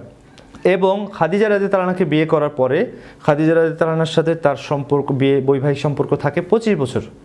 25 বছরের সম্পর্কে আমরা এমন কোনো রেকর্ড পাই না যেখানে রাসূলুল্লাহ সাল্লাল্লাহু আলাইহি ওয়াসাল্লাম আরেকটি বিয়ে করার বা অন্য বিয়ে করার ব্যাপারে কোনো আগ্রহ প্রকাশ করেছেন। রাসূলুল্লাহ সাল্লাল্লাহু আলাইহি ওয়াসাল্লাম স্পষ্টভাবে একটা খাদিজা রাদিয়াল্লাহু আনহার সাথে জীবনযাপন করেছেন, এবং এই শুধু এইটা বাধ্য হয়ে জীবনযাপন না, এটা সুখকর জীবনযাপন ছিল। এবং রাসূল ইসলামের এই বৈবাহিক জীবনের ব্যাপারে যদি কেউ পড়াশোনা করেন দেখবেন যে পরবর্তীতেও এত মধুর সম্পর্ক, খাদিজা রাদিয়াল্লাহু আনহার সাথে যেই সম্পর্ক ছিল, এই সম্পর্ক অন্য স্ত্রীদের সাথেও তার সম্পর্ক মধুরই ছিল, কিন্তু এইটা ছিল যেন অনেক বেশি আনকম্পারেবল, তুলনা করা যায় না। তো যিনি 50 বছর বয়স পর্যন্ত, 25 থেকে 50 বছর বয়স পর্যন্ত একজন নারীর সাথে জীবনযাপন করেন এবং খাদিজা রাদিয়াল্লাহু আনহার ইন্তেকালের পরে তিনি 1 থেকে 2 বছর ব্যাচেলার থাকেন, বিবাহ করেননি। আমরা রাসূলুল্লাহ সাল্লাল্লাহু আলাইহি ওয়াসাল্লামের পরবর্তী বিয়েগুলি যদি একটু অ্যানালাইসিস করি তাহলে দেখতে পাবো যে মূলত 4টা কারণে রাসূলুল্লাহ সাল্লাল্লাহু আলাইহি ওয়াসাল্লাম পরবর্তী বিয়েগুলি, সবগুলি বিয়েকে যদি আমরা অ্যানালাইসিস করি দেখতে পাবো মূল কারণ ছিল 4টা। প্রথম হচ্ছে গিয়ে উম্মার প্রতি বা উম্মার কোনো ব্যক্তির প্রতি সহানুভূতি। আমরা জানি সাউদা রাদিয়াল্লাহু আনহার সাথে রাসূলুল্লাহ সাল্লাল্লাহু আলাইহি ওয়াসাল্লামের বিয়ে হয়েছে। তো সাউদা রাদিয়াল্লাহু আনহার বয়স ছিল 50 ঊর্ধ্ব। তিনি বৃদ্ধা নারী ছিলেন যখন তিনি আবিসিনিয়ায় হিজরত করে যান। তার স্বামী ইন্তেকাল করার পরে তিনি আবিসিনিয়া থেকে ফিরে আসেন মদিনায়। এই মদিনাতে মুসলমানদের সংখ্যা ছিল কম। তখন রাসূলুল্লাহ সাল্লাল্লাহু আলাইহি ওয়াসাল্লাম এই বৃদ্ধা নারীকে আশ্রয় দেওয়ার জন্য বিয়ের প্রস্তাব দেন এবং এই বিয়ের প্রস্তাব সাউদা রাদিয়াল্লাহু আনহা মেনে নেন এবং বার্ধক্যজনিত কারণে পরবর্তীতে আমরা জানি যে সাউদা রাদিয়াল্লাহু আনহা তার নিজের রাত্রিগুলি আয়েশা রাদিয়াল্লাহু আনহাকে হেবা করে দিয়েছেন এবং পরবর্তীতে রাসূলুল্লাহ সাল্লাল্লাহু আলাইহি ওয়াসাল্লাম উম্মে হাবিবা বিনতে আবু সুফিয়ানকে বিয়ে করেন। একই অবস্থা, উম্মে হাবিবাও ইয়াতে ছিলেন, আবিসিনিয়ায় ছিলেন। তার স্বামী যখন মুরতাদ হয়ে যায় অর্থাৎ খ্রিস্টানিটি গ্রহণ করে এবং সেখানে খ্রিস্টান অবস্থাতেই মারা যায়। সুবহানাল্লাহ, একজন মানুষ যখন রাসূলুল্লাহ সাল্লাল্লাহু আলাইহি ওয়াসাল্লামের সহবতে থেকে ইসলাম গ্রহণ করেন এবং রাসূলুল্লাহ ইসলামের নিজের ট্রেনিংয়ে, নিজের তরবিয়াতে, রাসূলুল্লাহ ইসলামের তত্ত্বাবধানে যে তরবিয়াত, সেই তরবিয়াতের অন্তর্ভুক্ত ছিলেন এবং তারপরে যখন এত বড় একটা কোরবানি স্যাক্রিফাইস করে তিনি আবিসিনিয়া চলে গেছেন, অনেক বড় স্যাক্রিফাইস এটা, এবং আবু সুফিয়ানের জামাই হিসাবে সে নিজেও খুব সম্ভ্রান্ত পরিবারই হওয়ার কথা এবং প্রভাবশালী হওয়ার কথা, নাহলে আবু সুফিয়ানের জামাই হওয়াটা মুশকিল। তো এইরকম একজন ব্যক্তি যখন কোরবানি করে মক্কা থেকে চলে যান সমস্ত কিছু ছেড়ে আবিসিনিয়ায়, এবং আমরা জানি, আমরা পরবর্তী বর্ণনা করবো ইনশাল্লাহ, আবিসিনিয়ার সফরটা কত কষ্টকর ছিল। এত কোরবানি করার পরেও একটা মানুষ যখন খ্রিস্টান হয়ে যায়, ইসলাম থেকে চলে যায়, তখন বুঝতে হবে যে হেদায়েত আল্লাহ তাআলার হাতে এবং আমাদের সব সময় হেদায়েতের ব্যাপারে আল্লাহ তাআলার মুহতাজ নিজেকে বুঝতে হবে। কারণ আমরা তো আল্লাহ তাআলার মুহতাজই, কিন্তু দুঃখজনক বিষয় হলো আমরা বেশিরভাগ সময় এটা বুঝতে পারি না, আমরা এটা সবসময় অনুধাবন করতে পারি না। প্রত্যেকটা মানুষ আল্লাহ তাআলার হেদায়েতের মুহতাজ। কোনো ব্যক্তি আল্লাহ তাআলার হেদায়েত না দিলে, কোনো ব্যক্তি, এমনকি কোনো নবী, আমরা জানি যা পরবর্তীতে আমরা বিভিন্ন সময় বর্ণনা করবো ইনশাল্লাহ, যে কত জায়গায় রাসূলুল্লাহ সাল্লাল্লাহু আলাইহি ওয়াসাল্লামের কত কাকুতি মিনতির পরেও, কত চেষ্টার পরেও মানুষ হেদায়েত গ্রহণ করেনি। তো এটা সম্পূর্ণ আল্লাহর হাতে। দয়া করে আল্লাহ তাআলা আমাদেরকে হেদায়েত দিয়েছেন, এই জন্য আল্লাহ তাআলার কাছে শুকরগুজার হয়ে আমাদের জীবনযাপন এইভাবেই করা উচিত যাতে হেদায়েতের মধ্যেই আল্লাহ তাআলা আমাদের রাখেন, এবং এমন কোনো কাজ করা উচিত না যেগুলি কাজের কারণে আল্লাহ তাআলা মানুষকে ছুঁড়ে ফেলে দেন, যেটার ব্যাপারে কোরআনে বিভিন্ন জায়গাতে উল্লেখ করেছেন আল্লাহ তাআলা। তো আমরা ইনশাআল্লাহ সুযোগ পেলে এগুলি বর্ণনা করব কোনো এক সময়। হ্যাঁ, আল্লাহ তাআলার কাছে বেশি বেশি দোয়া করা দরকার যে আল্লাহ আমাদের কুলুবগুলিকে, আমাদের কল্পগুলিকে, আমাদের হৃদয়গুলিকে আপনি ইসলামের ভিতরে দেওয়ার পরে, দাখিল করার পরে এইটা থেকে আমাদেরকে হেদায়েত থেকে বঞ্চিত করবেন না। এইটার ব্যাপারে বেশি করে দোয়া করা দরকার এবং বিনয়ের সাথে। যত বেশি মানুষের ইলম তৈরি হবে এবং যত বেশি মানুষের আল্লাহর সান্নিধ্য, আল্লাহর হেদায়েত নসিব হবে, সে তত বেশি আসলে বিনয়ী হবে এবং আল্লাহ তাআলার মুহতাজ হবে। আল্লাহ তাআলা আমাদের সবাইকে আল্লাহ তাআলার মুহতাজ করেন এবং উপলব্ধি দান করেন এবং হেদায়েতের মধ্যে রাখেন শেষ পর্যন্ত। তো বলছিলাম যে উম্মে হাবিবা রাদিয়াল্লাহু তাআলা আনহার সাথে রাসূলুল্লাহ সাল্লাল্লাহু আলাইহি ওয়াসাল্লামের বিয়ে হয়।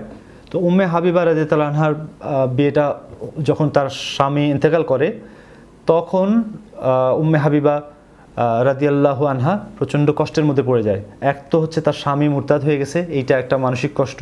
দ্বিতীয় কষ্ট হচ্ছে যে হিজরত করে একটা বাইরে অঞ্চলে গিয়ে তিনি একা অবস্থায় পড়ে গেছেন, যেখানে অল্প কয়েকজন সাহাবী এই অবস্থায় ছিলেন। তো এই অসহায় অবস্থায় তাকে হেফাজত করার জন্য রাসূলুল্লাহ সাল্লাল্লাহু আলাইহি ওয়াসাল্লাম নাজ্জাশীর কাছে চিঠি পাঠান এবং নাজ্জাশীর কাছে চিঠি পাঠিয়ে বলেন যে আপনি আমার হয়ে উম্মে হাবিবার কাছে প্রস্তাব দেন, সে যদি রাজি হয় তবে আপনি আমার সাথে তাকে বিয়ে করিয়ে দেন। এবং নাজ্জাশী সরাসরি এই প্রস্তাব দেন এবং উম্মে হাবিবা রাজি হন এবং নাজ্জাশী বেশ ব্যাপক পরিমাণ স্বর্ণমুদ্রার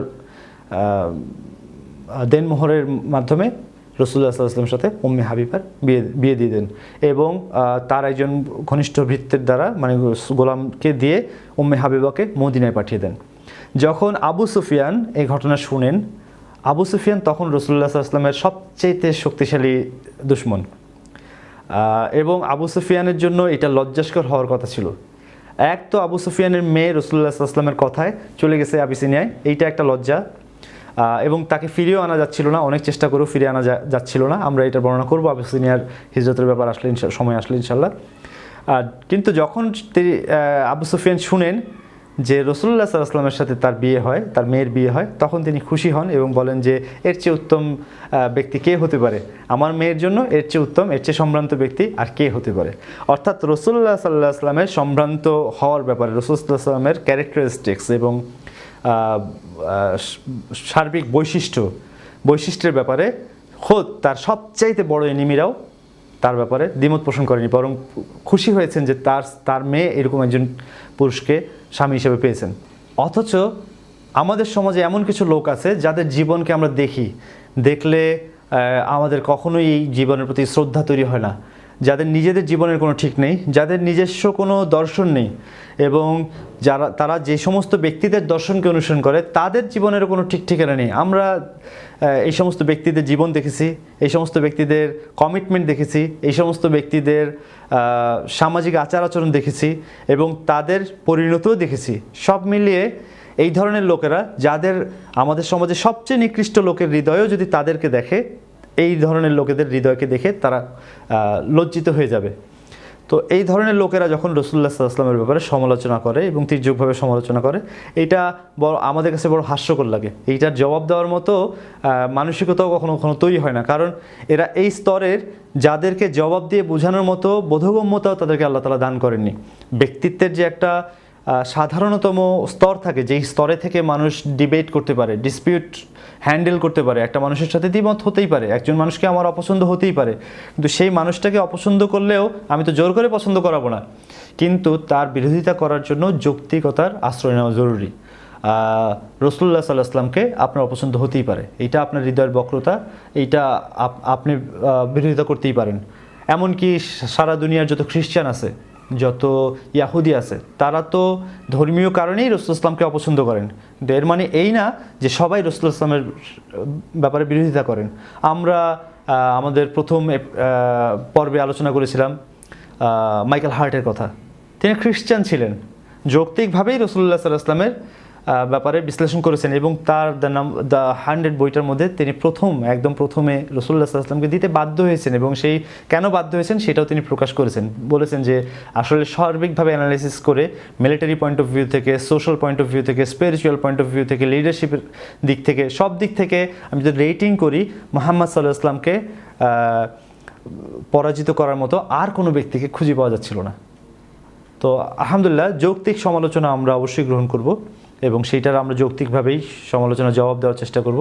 কিন্তু বেশিরভাগ ক্ষেত্রে আমি লক্ষ্য করেছি বর্তমানে আমাদের দেশে, স্পেশালি আমাদের দেশে যারা ব্লগার আছে, স্পেশালি ইসলাম বিদ্বেষী ব্লগার আছে, তাদের কাউকে আমি দেখেছি যে ব্যাপকভাবে তারা সমালোচনা করেছে, ওইটার জবাব দিয়েও তাদেরকে মুখ বন্ধ করে দেওয়া হয়েছে, খুব সুন্দরভাবে, খুবই শালীনভাবে তাদেরকে জবাব দেওয়া হয়েছে, এগুলোর ব্যাখ্যা দেওয়া হয়েছে এবং তারা সেখানে এটার প্রত্যুত্তর দিতে পারেনি।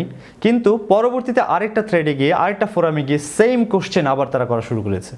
মানে হচ্ছে যে একই প্রবলেম, যখন আমার কোনো সমস্যা থাকবে, আমি কোনো ব্যক্তির ব্যাপারে আমি অনৈতিকতার দাবি করব অথবা অভিযোগ করব, সেই অভিযোগ যখন কেউ খণ্ডন করে দেয় এবং সেই খণ্ডনকে আমি যখন কাউন্টার দিতে পারি না, তাহলে তো আমি আসলে পরাজিত হলাম।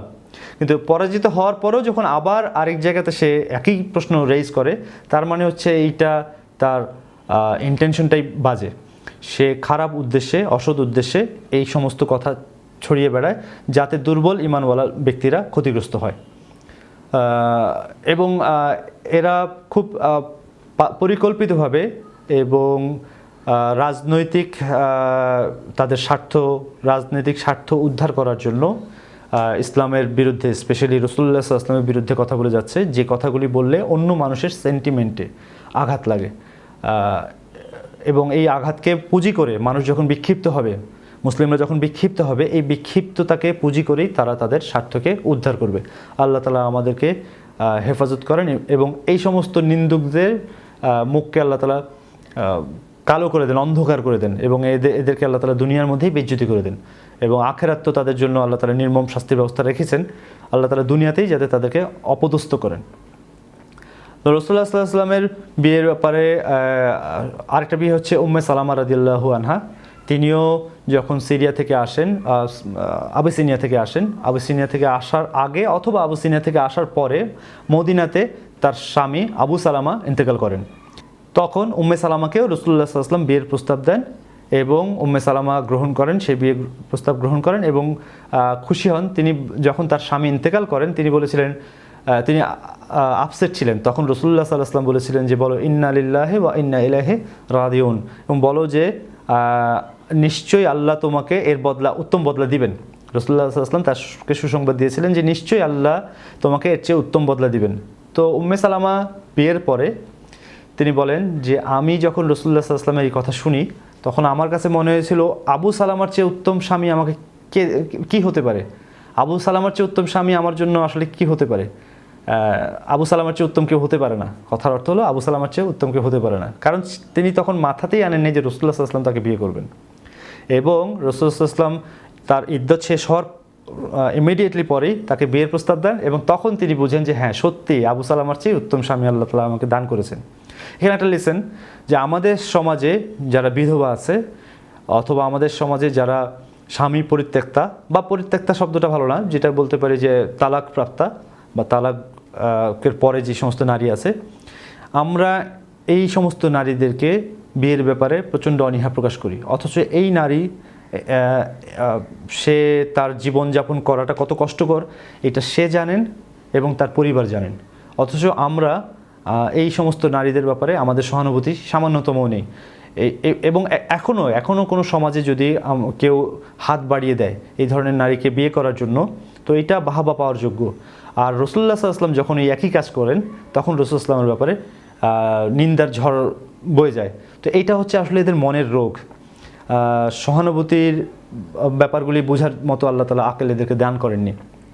রাসূলুল্লাহ সাল্লাল্লাহু আলাইহি ওয়াসাল্লামের বিয়ের অনেকগুলি কারণ, 4টা কারণের মধ্যে আরেকটা কারণ হচ্ছে বিভিন্ন গোত্রের মধ্যে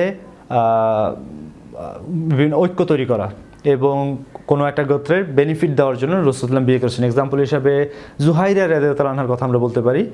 বনুল মুস্তালিকের সাথে যখন রাসূলুল্লাহ সাল্লাল্লাহু আলাইহি ওয়াসাল্লামের যুদ্ধ হয়, তখন বনুল মুস্তালিকের সবাই ব্যাপকভাবে পরাজিত হয় এবং যুদ্ধবন্দী হয়। এবং আপনারা জানেন যে এখনও এবং তখনও সব জামানাতেই যুদ্ধবন্দীদের অবস্থা খুব করুণ হয়ে থাকে। বর্তমান জামানাতেও যারা পিওডব্লিউ আছে, আমরা জানি যে গোয়েন্দানওয়াবেতে থেকে শুরু করে অন্যান্য জায়গায় যারা যুদ্ধবন্দী আছে, মানবাধিকারের ব্যাপার নিয়ে যারা কথা বলে, তারাও যদি দেখে যে মানবাধিকার বলে কিছু নেই, মানবাধিকার শব্দটা আসলে শুধু ডিকশনারিতে পাওয়া যায়, এইটা বাস্তবে এর কোনো চেহারা দেখা যায় না। এটা শুধু আমরা টেলিভিশন শোগুলিতে, আমরা পত্রিকাতে সমালোচনা করার সময় কথা বলি, এবং মানবাধিকারের ব্যাপার শুধু এক পক্ষের জন্যই নির্ধারিত, এবং অন্য পক্ষের ব্যাপারে মানবাধিকারের ব্যাপারে কোনো কি বলে তোয়াক্কাই নেই।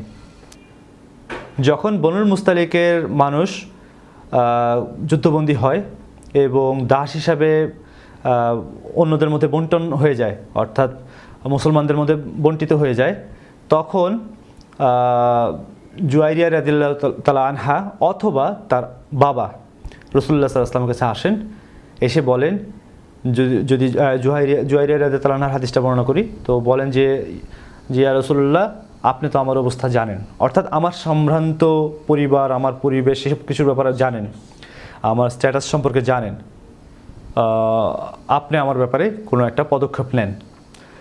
এবং তার বাবা এসে বলেন যে আপনি তো জানেন আমার মেয়ে কৃতদাস হওয়ার জন্য যোগ্য না, অর্থাৎ তার সামাজিক মর্যাদা এই পর্যায়ের যে তাকে যদি দাস হিসেবে রাখা হয় তো সেটা তার প্রতি অমানবিক হয়ে যায়।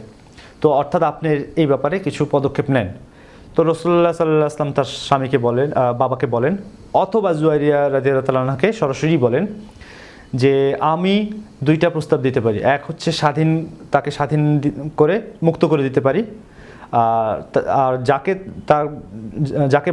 তাকে যার কাছে বন্টন করা হয়েছে, যে সাহাবীকে দেওয়া হয়েছে, তাকে আমি অন্য কোনো কিছু দিয়ে এই ক্ষতিপূরণ করে দিতে পারি। অর্থাৎ কোনো একজন ব্যক্তিকে তো জুয়াইরিয়া রাদিয়াল্লাহু আনহাকে দেওয়া হয়েছে, তো জুয়াইরিয়া রাদিয়াল্লাহু আনহাকে যদি মুক্ত করে দেওয়া হয়, তার বদলে অন্য কোনো একটা গোলাম তাকে দিয়ে দেওয়া হোক। এটা তো বিধান। তো আমি এটা করে দিতে পারি, তাকে মুক্ত করে দিতে পারি, অথবা তাকে আমি প্রস্তাব দিতে পারি যে সে আমাকে বিয়ে করলো, বিয়ে করে আমার সাথে থাকলো। তো এই দুইটার মধ্যে থেকে সে যেটাকে গ্রহণ করে আপনি তাকে তা জানান। অর্থাৎ তার বাবাকে বললেন যে আপনি জুয়াইরিয়াকে এটা জানান। তো জুয়াইরিয়া রাদিয়াল্লাহু আনহাকে যখন বললেন যে আমি রাসূলুল্লাহ সাল্লাল্লাহু আলাইহি ওয়াসাল্লামের কাছে গিয়েছি এবং রাসূলুল্লাহ সাল্লাল্লাহু আলাইহি ওয়াসাল্লাম তোমার জন্য দুইটা প্রস্তাব দিয়েছে, এক তো তোমার স্বাধীনতা মুক্তি, দ্বিতীয় হচ্ছে তুমি তার স্ত্রী হিসাবে রাসূলুল্লাহ সাল্লাল্লাহু আলাইহি ওয়াসাল্লামের সাথে থাকবেন। জুয়াইরিয়া রাদিয়াল্লাহু আনহার ব্যাপারে তার বাবা বলছিলেন যে তুমি আমাকে বেইজ্জতি করো না, অর্থাৎ তুমি তার স্ত্রী হিসাবে থেকো না, বরং তুমি মুক্ত হয়ে যাও। তো জুয়াইরিয়া রাদিয়াল্লাহু আনহা তিনি রাসূলুল্লাহ সাল্লাল্লাহু আলাইহি ওয়াসাল্লামকে বিয়ে করার ব্যাপারেই রাজি হন। জুয়াইরিয়া রাদিয়াল্লাহু আনহা স্বপ্ন দেখেছিলেন এবং ওই স্বপ্নের ব্যাপারে, স্বপ্নের অর্থ হিসাবে তিনি অনুমান করেছিলেন এমনই কিছু একটা হওয়ার কথা, এবং তিনি রাসূলুল্লাহ সাল্লাল্লাহু আলাইহি ওয়াসাল্লামকে বিয়ের ব্যাপারে সম্মত হন, রাজি হন। এবং এইটা তার কওমের জন্য, পুরা কওমের জন্য একটা বারাকা নিয়ে আসে, একটা ব্লেসিংস নিয়ে আসে। এবং যখন রাসূলুল্লাহ সাল্লাল্লাহু আলাইহি ওয়াসাল্লাম তাকে বিয়ে করেন এবং সমস্ত তার কওমের যারা বন্দী ছিলেন মুসলিমদের হাতে, এই সমস্ত মুসলিম সবাই তাদের যে বন্দী আছে বন্দীদেরকে মুক্ত করে দেন। বলেন যে রাসূলুল্লাহ সাল্লাল্লাহু আলাইহি ওয়াসাল্লামের শ্বশুরবাড়ির লোকদেরকে আমরা দাস হিসেবে রাখবো, এইটা আমাদের জন্য লজ্জাকর, এই জন্য আমরা সবাইকে মুক্ত করে দিলাম। তো জুয়াইরিয়া রাদিয়াল্লাহু আনহা ছিলেন এই একজন নারী যিনি, তার চেয়ে উত্তম নারী আর কেউ হতে পারে না, যে তার কওমকে, পুরা কওমকে মুক্ত করে দিয়েছেন, পুরা কওমকে মুক্তি এনে দিয়েছেন। আসলে যুদ্ধবন্দী হিসাবে যাদেরকে বন্টন করা হয়েছে, এইটা তো আল্লাহর হুকুম হিসাবে বন্টন করা হয়েছে। রাসূলুল্লাহ সাল্লাল্লাহু আলাইহি ওয়াসাল্লাম চাইলেও এদেরকে মুক্ত করে দিতে পারতেন না, কারণ এই দাসদের মালিক ছিল এক একজন সাহাবী। তো প্রত্যেক সাহাবীকে হালালের উপরে নিষেধ করা, এটা রাসূল ইসলামের জন্য ঠিক শোভন না। যে জিনিস হালাল তাকে সেই হালাল থেকে বঞ্চিত করা, এটা রাসূলুল্লাহ সাল্লাল্লাহু আলাইহি ওয়াসাল্লামের জন্য শোভন না। কিন্তু এই বিয়ের কারণে বাকি সকলেই রাসূল ইসলামের সমস্ত আত্মীয়দেরকে মুক্ত করে দেয়। তো একটা বিয়ে পুরা একটা সোসাইটিকে, পুরা কওমকে স্বাধীন করে দেয়। তো রাসূলুল্লাহ সাল্লাল্লাহু আলাইহি ওয়াসাল্লামের বিয়ের ব্যাপার প্রজ্ঞা আমরা এখানে দেখেছি। তো এরপরেও যারা সমালোচনা করেন তাদের সমালোচনা তাদের কাছে। আর রাসূলুল্লাহ সাল্লাল্লাহু আলাইহি ওয়াসাল্লাম নিজেদের মধ্যে বন্ধন তৈরি করার জন্য, নিজেদের ব্রাদারলি বন্ডিংকে আর স্ট্রং করার জন্য রাসূল ইসলাম অন্য কয়েকটা বিয়ে করেছেন। একটা হচ্ছে রাসূল ইসলামের নিজেও বিয়ে দিয়েছেন, রাসূল ইসলামের মেয়ে ফাতিমা বিনত মুহাম্মদ রাদিয়াল্লাহু আনহাকে বিয়ে দিয়েছেন কার কাছে? আলী বিন আবু তালেব রাদিয়াল্লাহু আনহুর কাছে বিয়ে দিয়েছেন। এবং রাসূলুল্লাহ সাল্লাল্লাহু আলাইহি ওয়াসাল্লামের মেয়ে উম্মু কুলসুম এবং রুকাইয়া রাদিয়াল্লাহু আনহা, এই দুইজনকেই বিয়ে দিয়েছেন, একের পর এক বিয়ে দিয়েছেন ওসমান বিন আফফান রাদিয়াল্লাহু তাআলার কাছে।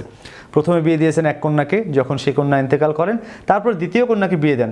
এবং রাসূলুল্লাহ সাল্লাল্লাহু আলাইহি ওয়াসাল্লাম বলেন যে আমার যদি 100 জন কন্যাও থাকতো আমি ওসমানের কাছেই বিয়ে দিতাম, একের পর এক বিয়ে দিতেন। তো রাসূলুল্লাহ সাল্লাল্লাহু আলাইহি ওয়াসাল্লাম নিজের মেয়েদেরকে মুসলিম ভাইদের সাথে বিয়ে দিয়েছেন যাতে বন্ডিং তৈরি হয় আবু বকর এবং ওসমান এবং আলী রাদিয়াল্লাহু আনহুর সাথে। একই সাথে রাসূলুল্লাহ সাল্লাল্লাহু আলাইহি ওয়াসাল্লাম আয়েশা রাদিয়াল্লাহু আনহাকে বিয়ে করেন আবু বকর রাদিয়াল্লাহু আনহুর মেয়ে, আবু বকর রাদিয়াল্লাহু আনহুর সাথেও এখানে বন্ডিং তৈরি হয়। আবার ওমর রাদিয়াল্লাহু আনহুর মেয়েকেও আল্লাহ তাআলা হাফসা রাদিয়াল্লাহু আনহাকেও রাসূল ইসলাম বিয়ে করেন, এতেও আরেকটা বন্ডিং তৈরি হয়। এখন আমাদের যারা সমালোচক যাদেরকে আমরা দেখি, তাদের মধ্যে সবচেয়ে বেশি আক্রমণ যার ব্যাপারে করা হয় তিনি হচ্ছেন আয়েশা রাদিয়াল্লাহু আনহা এবং আরেকজন হচ্ছে জায়নব রাদিয়াল্লাহু আনহা। এই দুইজনের ব্যাপারে এদের সর্বাত্মক প্রচেষ্টা থাকে যে কি করে এদের এই ব্যাপারে রাসূল ইসলামকে ক্যারেক্টার অ্যাসাসিন করা যায়। অথচ আমরা দেখি এই দুইটা বিয়ের আসল কারণ কি। তো আরেকটা কারণ আসলে আগে আলোচনা করিনি, রাসূল ইসলামের বহুবিবাহের আরেকটা কারণ হচ্ছে যে রাসূলুল্লাহ সাল্লাল্লাহু আলাইহি ওয়াসাল্লামের পারিবারিক সুন্নাহগুলিকে প্রচার করা। রাসূলুল্লাহ সাল্লাল্লাহু আলাইহি ওয়াসাল্লামের পারিবারিক যে সুন্নাহগুলি আছে, যেগুলি বাইরে থেকে দেখা যায় না। আমি ব্যক্তিগতভাবে আমার একটা জীবন আছে, আমার পাবলিক জীবন আছে, প্রাইভেট জীবন আছে। এরকমভাবে প্রত্যেকেরই আপনাদের পাবলিক জীবন আছে, প্রাইভেট জীবন আছে। পাবলিকলি আপনারা কে কী করেন এটা আমরা দেখি, আমিও কী করি আপনারা দেখেন, কিন্তু আমার প্রাইভেট লাইফে আমি আমার ব্যক্তিগত ঘরের ভিতরে আমি কী করে খাওয়া দাওয়া করি, কীভাবে ঘুমাই, কী করে জীবনযাপন করি, এইটা দেখার জন্য আমার বাসার মানুষের চেয়ে উত্তম কে আর হতে পারে। তো রাসূলুল্লাহ সাল্লাল্লাহু আলাইহি ওয়াসাল্লামও একাধিক স্ত্রী ছিলেন, যাদের মধ্যে থেকে প্রত্যেকেই হাদিস বর্ণনাকারী ছিলেন।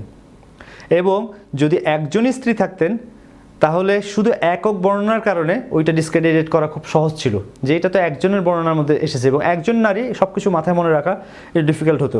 এই জন্য মানুষ অনেক তথ্য থেকে বঞ্চিত হতো, যার ফলে রাসূলুল্লাহ সাল্লাল্লাহু আলাইহি ওয়াসাল্লাম একাধিক বিয়ে করেছেন। এবং যে বিয়েগুলির মাধ্যমে আমরা রাসূলুল্লাহ সাল্লাল্লাহু আলাইহি ওয়াসাল্লামের পারিবারিক জীবন, ঘরোয়া জীবনকে একাধিক সোর্সের মাধ্যমে জেনেছি, যেই সোর্সগুলি ভেরিফাই করা খুব সহজ হয়ে গেছে আমাদের কাছে। এবং খুদ আয়েশা রাদিয়াল্লাহু তাআলা আনহা প্রায় 2500-এর মতো হাদিস বর্ণনা করেন, 2200 সামথিং হাদিস বর্ণনা করেন। এতগুলি হাদিস, ঘরোয়া থেকে শুরু করে বাইরের হাদিস, এই হাদিসগুলি থেকে আমরা বঞ্চিত হয়ে যেতাম। অন্যান্য সাহাবী স্ত্রীরা যারা ছিলেন তাদের এই হাদিসগুলি থেকে আমরা বঞ্চিত হয়ে যেতাম, যার ফলে আমাদের জীবনের অর্ধেকের বেশি অংশ, ইসলামের অর্ধেকের বেশি অংশ আমরা জানতেই পারতাম না। সেই জন্য রাসূলুল্লাহ সাল্লাল্লাহু আলাইহি ওয়াসাল্লামের ঘরোয়া জীবন ওইটাকেও পুরো উম্মার মধ্যে প্রচার করার জন্য অনেকগুলি বিয়ে একটা পারপাস ছিল। এবার আসেন আমরা রাসূলুল্লাহ সাল্লাল্লাহু আলাইহি ওয়াসাল্লামের সেই দুইটা বিয়ে নিয়ে আলোচনা করি, যে দুইটা বিয়ের ব্যাপারে কুফারদের মধ্যে অথবা ইসলামের যারা দুশমন তাদের মধ্যে ব্যাপক উৎসাহ, এবং এই বিয়ে দুইটার ব্যাপারে তাদের ব্যাপক আলোচনা এবং ব্যাপক কথাবার্তা। প্রথমটা হচ্ছে জায়নাব রাদিয়াল্লাহু তাআলা আনহার বিয়ের ব্যাপারে। তো আসলে মূল বিষয় হচ্ছে কি, দুইটা বিয়েই ওয়াহি দ্বারা ইনস্ট্রাক্টেড। দোনোটা বিয়ে আল্লাহ তাআলা সরাসরি ওয়াহি দ্বারা ইনস্ট্রাক্ট করেছেন। এইটার মধ্যে রাসূলুল্লাহ সাল্লাল্লাহু আলাইহি ওয়াসাল্লামের ব্যক্তিগত কোনো ইচ্ছা, আগ্রহ বা প্রজ্ঞার কোনো সুযোগ ছিল না, এটা সরাসরি আল্লাহ তাআলার তরফ থেকে। জায়নাব রাদিয়াল্লাহু তাআলা আনহার সাথে রাসূলুল্লাহ সাল্লাল্লাহু আলাইহি ওয়াসাল্লামের পালক পুত্র যায়েদ বিন হারেসার বিয়ে হয়। যায়েদ বিন হারেসার বিয়ের পর থেকে কিছুদিন শান্ত থাকে, কিন্তু তারপরে তাদের নিজেদের মধ্যে মোটামুটি ঠোকাঠুকি শুরু হয়ে যায় এবং একজন আরেকজনের ব্যক্তিত্বে মানে পার্সোনালিটি কনফ্লিক্ট হয় না, দুইজন ভালো মানুষও সবসময় একসাথে থাকতে পারবে এটা জরুরি না। এবং এমন হতে পারে যে যখন ম্যাচ করে না, লাইন করা ডিফিকাল্ট হয়ে যায় দুজন মানুষের মধ্যে, তখন দোনোজনই তার ব্যক্তিগত পর্যায় থেকে ভালো, দোনোজনই ভালো ব্যক্তি, কিন্তু দুইজন ভালো ব্যক্তি কখনো কখনো নিজেদের মধ্যে লাইন করতে পারে না, যার ফলে তাদের মধ্যে বিচ্ছেদ কখনো কখনো ইনএভিটেবল হয়ে যায়। তো এই একই রকমভাবে রাসূলুল্লাহ সাল্লাল্লাহু আলাইহি ওয়াসাল্লামের সাথেও জায়নাব রাদিয়াল্লাহু তাআলা আনহার সাথে যায়েদ বিন হারেসার বিচ্ছেদ হয়। এবং বিচ্ছেদ হওয়ার পরে রাসূলুল্লাহ সাল্লাল্লাহু আলাইহি ওয়াসাল্লামকে কোরআনে আল্লাহ তাআলা ইনস্ট্রাক্ট করে যে যখন জায়নাব তার স্ত্রীকে ছেড়ে দিবে, আপনার জন্য তাকে বিয়ে করার মধ্যে কোনো সমস্যা নেই, এবং আমি আপনাকে তার সাথে বিয়ে দিলাম। আল্লাহ তাআলা খোদ বিয়ে দিয়ে দেন। এবং মজার ব্যাপার হচ্ছে এই বিয়েতে ইসলামের শরিয়া অনুযায়ী একটা বিয়েতে কতজন সাক্ষী দরকার হয়? কমসে কম 2জন সাক্ষী দরকার, অথচ এই বিয়েতে একজন সাক্ষীও নেই, কারণ খোদ আল্লাহ তাআলা নিজে বিয়ে দিয়েছেন, যেখানে সাক্ষীর কোনো দরকার নেই। তো আল্লাহ তাআলাই বিয়ে দিয়ে দিয়েছেন। এবং জায়নাব রাদিয়াল্লাহু তাআলা আনহা বড়াই করে অন্য স্ত্রীদের ব্যাপারে বলতেন যে সকলের বিয়ে জমিনে হয়েছে আর আমার বিয়ে আসমানে হয়েছে, সকলের বিয়ে জমিনে হয়েছে, আমার বিয়ে আসমানে হয়েছে।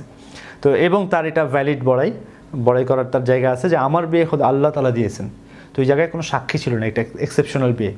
তো আল্লাহ তাআলা বিয়ে দিয়েছেন, এইটার উদ্দেশ্য হচ্ছে যে পালক পুত্রদেরকে আগের জামানায়, ইসলামের পূর্বের জামানায় নিজের পুত্র মনে করা হতো।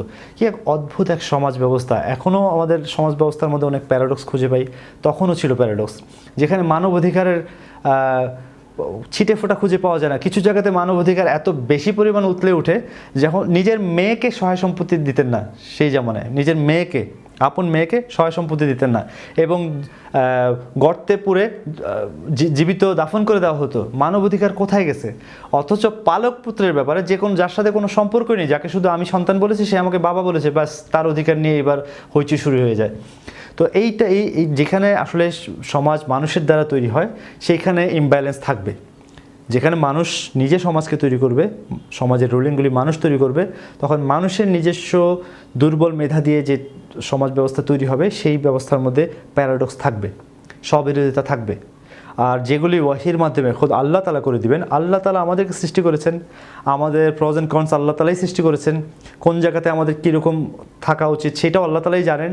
আল্লাহ তাআলাই যখন আমাদের জন্য সিস্টেমকে ডিজাইন করবেন, সেইটা হবে রোবাস্ট, একদম নিখুঁত এবং কোনো রকম ত্রুটি বিচ্যুতিবিহীন। তো আল্লাহ তাআলা নির্ধারণ করেছেন যে, এবং আল্লাহ তাআলার অর্ডার যে পালক পুত্র, আসলে পালক পুত্র বলে কিছু নেই। আমরা স্নেহবশত কাউকে সন্তান ডাকতেই পারি যে বাবা কেমন আছো, কিন্তু তার মানে এই না সে আমার সন্তান হয়ে যাওয়া, অর্থাৎ সে আমার সম্পত্তির ইয়া পাবে এবং তার স্ত্রীকে আমি বিয়ে করতে পারবো না, সে আমার ভাই, এর বেশি কিছু না। মুসলিম হিসাবে সমাজে সে আমার ভাই, এর বেশি কিছু না। আমি কাউকে আশ্রয় দিলে, প্রশ্রয় দিলে সে আমার সন্তান হয়ে যাবে না, সে আমার ভাই। আল্লাহ তাআলা সিদ্ধান্ত নিলেন যে সমাজ থেকে পালক পুত্রের প্রথাটাকে আল্লাহ তাআলা নির্মূল করবেন। এই অনুযায়ী আল্লাহ তাআলা আয়াত নাজিল করলেন এবং মানুষকে একটা মাইন্ডসেট থেকে বাইর করার জন্য আল্লাহ তাআলা একটা দৃষ্টান্ত স্থাপন করলেন। সেটা কি, খুব সহজে মানুষ একটা মাইন্ডসেট থেকে বেরোতে পারে না। সেই জন্য আল্লাহ তাআলা কী করলেন, আল্লাহ তাআলা জায়নাব রাদিয়াল্লাহু আনহুকে যখন তালাক দিয়ে দেয় যায়েদ বিন হারেসা রাদিয়াল্লাহু আনহু, তখন তার সাথে আল্লাহ তাআলা রাসূলুল্লাহ সাল্লাল্লাহু আলাইহি ওয়াসাল্লামকে বিয়ে করায় দেন। অর্থাৎ রাসূলুল্লাহ সাল্লাল্লাহু আলাইহি ওয়াসাল্লামকে খোদ নিজে আল্লাহ তাআলা বিয়ে করায় দেন, যেখানে কোনো সাক্ষীর দরকার হয় না। আল্লাহ তাআলা বলছেন আমি তোমাকে বিয়ে দিলাম, হ্যাঁ আমি তোমাকে বিয়ে দিলাম, জাওয়াজনাকা, আমি তোমাকে বিয়ে দিয়ে দিলাম তার সাথে। তো আল্লাহ তাআলা বিয়ে দিয়েছেন, কোনো সাক্ষীর দরকার নেই। জায়নাব রাদিয়াল্লাহু আনহার এটা বড়াই করার বিষয় ছিল যে অন্যদের বিয়ে হয়েছে জমিনে আর আমার বিয়ে হয়েছে আসমানে, তোমাদের বিয়ে দিয়েছে তোমাদের ওলিরা, আমার বিয়ে দিয়েছে আমার আল্লাহ, খোদ আল্লাহ বিয়ে দিয়ে দিয়েছেন। এবং এটা ভ্যালিড, তার বড়াই করার জায়গা ভ্যালিড। তো আল্লাহ তাআলা বিয়ে করাই দিয়েছেন এই জন্য যে সমাজের মধ্যে যে ধারণা ছিল সে আমার পুত্র, এই ধারণাটাকে নির্মূল করে দেওয়ার জন্য। সে তোমার ভাই, এর বেশি কিছু না। অন্য একজন ভাইয়ের স্ত্রীকে তালাক দেওয়ার পরে যেমন আমি তাকে বিয়ে করতে পারি, আমি আমার পালক পুত্র, তথাকথিত পালক পুত্রর স্ত্রীকেও বিয়ে করতে পারি যদি সে তালাক দিয়ে দেয়। তো এইটা সমাজে ব্যাপক পরিমাণ নাড়া দিয়েছিল, কিন্তু আলহামদুলিল্লাহ এখন আমাদের সমাজে, মুসলিম সমাজে পালক পুত্র বলে এই প্রথাটা আর নেই। তো তারপরে রাসূলুল্লাহ সাল্লাল্লাহু আলাইহি ওয়াসাল্লামের সাথে জায়নাব রাদিয়াল্লাহু আনহার বিয়ে হয়েছে। যার সাথে রাসূলুল্লাহ সাল্লাল্লাহু আলাইহি ওয়াসাল্লামের বিয়ে হয়েছে জায়নাব রাদিয়াল্লাহু আনহা, তার কোনো আপত্তি ছিল না। এবং যার স্ত্রীর সাথে রাসূলুল্লাহ সাল্লাল্লাহু আলাইহি ওয়াসাল্লামের বিয়ে হয়েছে যায়েদ বিন হারেসা, তারও কোনো আপত্তি কখনো ছিল না।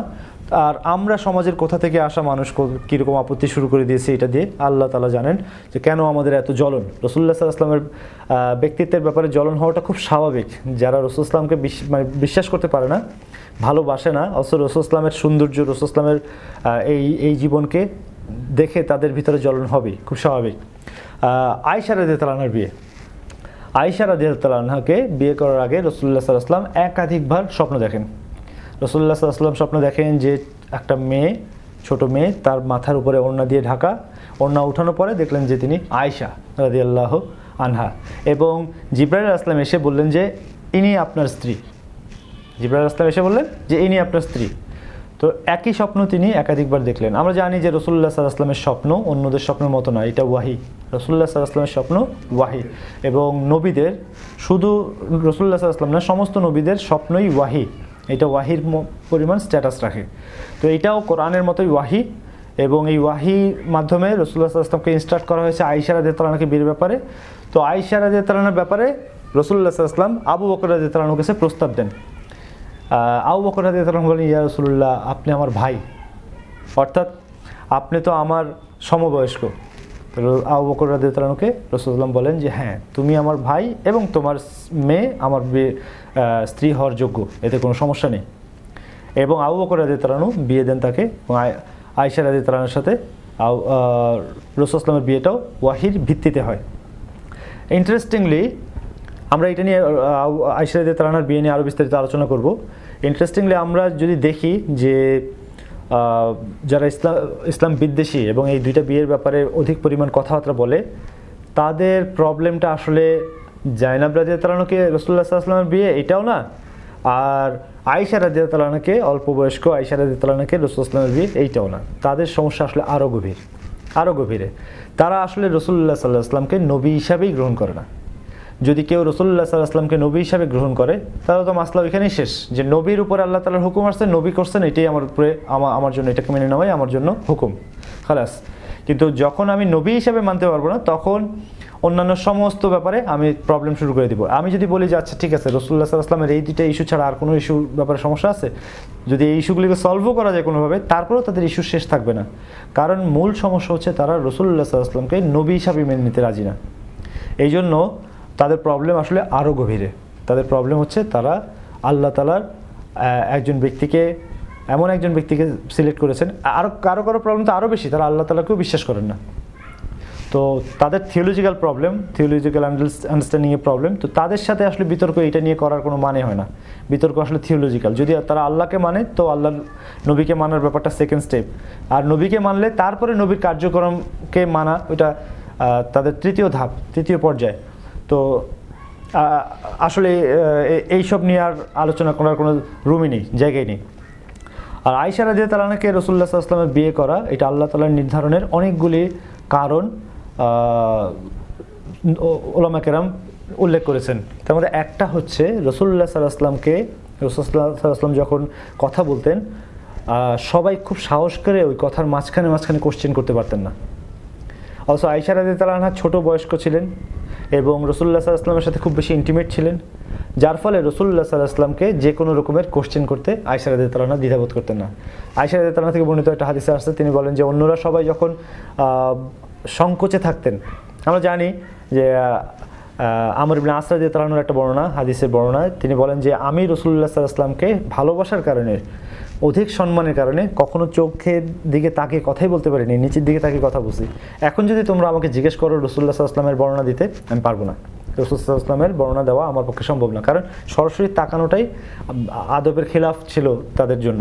এত ভালোবাসা, আউট অফ রেসপেক্ট তার তাকাতেনি না। অথচ আয়েশা রাদিয়াল্লাহু আনহা রাসূলুল্লাহ সাল্লাল্লাহু আলাইহি ওয়াসাল্লামের সাথে ঝগড়া করতেন, রাসূলুল্লাহ সাল্লাল্লাহু আলাইহি ওয়াসাল্লামকে প্রশ্ন করতেন, এমনভাবে প্রশ্ন করতেন যেটাতে রাসূলুল্লাহ সাল্লাল্লাহু আলাইহি ওয়াসাল্লাম বিরক্ত হতেন না এবং জবাব দিতেন। সেই জবাবগুলো পাওয়াতে আজকে আমরা কত উপকৃত হয়েছি। তো এক। দ্বিতীয় হচ্ছে কি, রাসূলুল্লাহ সাল্লাল্লাহু আলাইহি ওয়াসাল্লামের স্ত্রীদের মধ্যে অন্যরা যত হাদিস বর্ণনা করেছেন তার মধ্যে সবচেয়ে বেশি হাদিস বর্ণনা করেছেন আয়েশা রাদিয়াল্লাহু আনহা, প্রায় 2200+ হাদিস বর্ণনা করেছেন এবং 5-6জন শ্রেষ্ঠ হাদিস বর্ণনাকারীদের মধ্যে তিনি তৃতীয় স্থানের। সবচেয়ে বেশি হাদিস বর্ণনা করেছেন আবু হুরায়রা রাদিয়াল্লাহু আনহু, 5000+।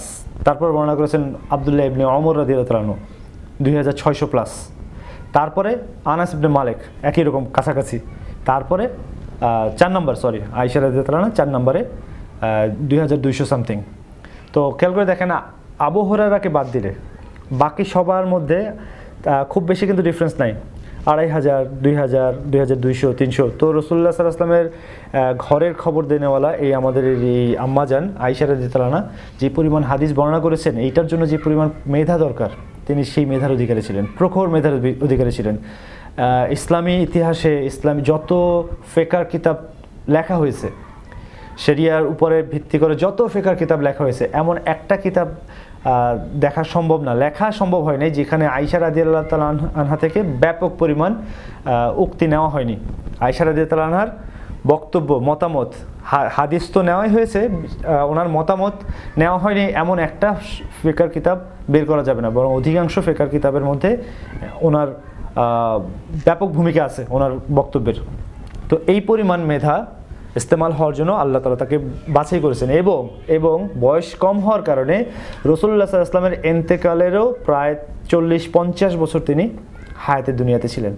40-50 বছর তিনি হায়াতের দুনিয়াতে ছিলেন এবং ইসলামের খেদমত করে গেছেন এবং এই সমস্ত হাদিসগুলি বর্ণনা করে গেছেন যেগুলি আমাদের জন্য জরুরি ছিল। আজকে আমরা যত বর্ণনা করলাম, এখন বর্ণনা করা আমাদের শুরু থেকে এই পর্যন্ত আমরা আয়েশা রাদিয়াল্লাহু আনহার বিয়ের প্রসঙ্গ আসার আগেও অনেক হাদিস বর্ণনা করেছি যেখানে আয়েশা রাদিয়াল্লাহু আনহা থেকে বর্ণিত বলে আমরা উচ্চারণ করেছি। কারণ আয়েশা রাদিয়াল্লাহু আনহার নাম উচ্চারণ না করে রাসূলুল্লাহ সাল্লাল্লাহু আলাইহি ওয়াসাল্লামের জীবন বর্ণনা করাই মুশকিল, সম্ভবই না। অর্ধেকের বেশি রাসূলুল্লাহ সাল্লাল্লাহু আলাইহি ওয়াসাল্লামের জীবন হারিয়েই যাবে এই এক বর্ণনাকারীর বর্ণনাকে যদি আমরা বাদ দিই। তো এই মেধাকে আল্লাহ তাআলা ইসলামের জন্য কবুল করেছেন। আসলে দুই ধরনের মানুষ ইসলামের ব্যাপারে যেগুলিকে কন্ট্রোভার্সি হিসেবে দেখে, দুই ধরনের মানুষ আমরা দেখি। এক হচ্ছে দুর্বল ইমানওয়ালা লোক, তাদের ইমান দুর্বল হওয়ার কারণে ইনফরমেশন দেখে তারা সংশয়ের মধ্যে পড়ে যায়। কোনো একটা ইনফরমেশন ওইটা জাস্টিফিকেশন না দেখে সংশয়ের মধ্যে পড়ে যায়। এই ধরনের দুর্বল লোকদের উচিত হচ্ছে উলামা কেরামের সংস্পর্শে থাকা, উলামা কেরামের লেখনির সংস্পর্শে থাকা। এইটার মাধ্যমে অর্থাৎ তাদের এলম দান করলে আল্লাহ তাআলা তাদের অস্বচ্ছতা দূর করে দিবেন। ইমান দুর্বল, একটু ইমানি অবস্থা থাকলে তাদের এই সমস্যা দূর হয়ে যাবে।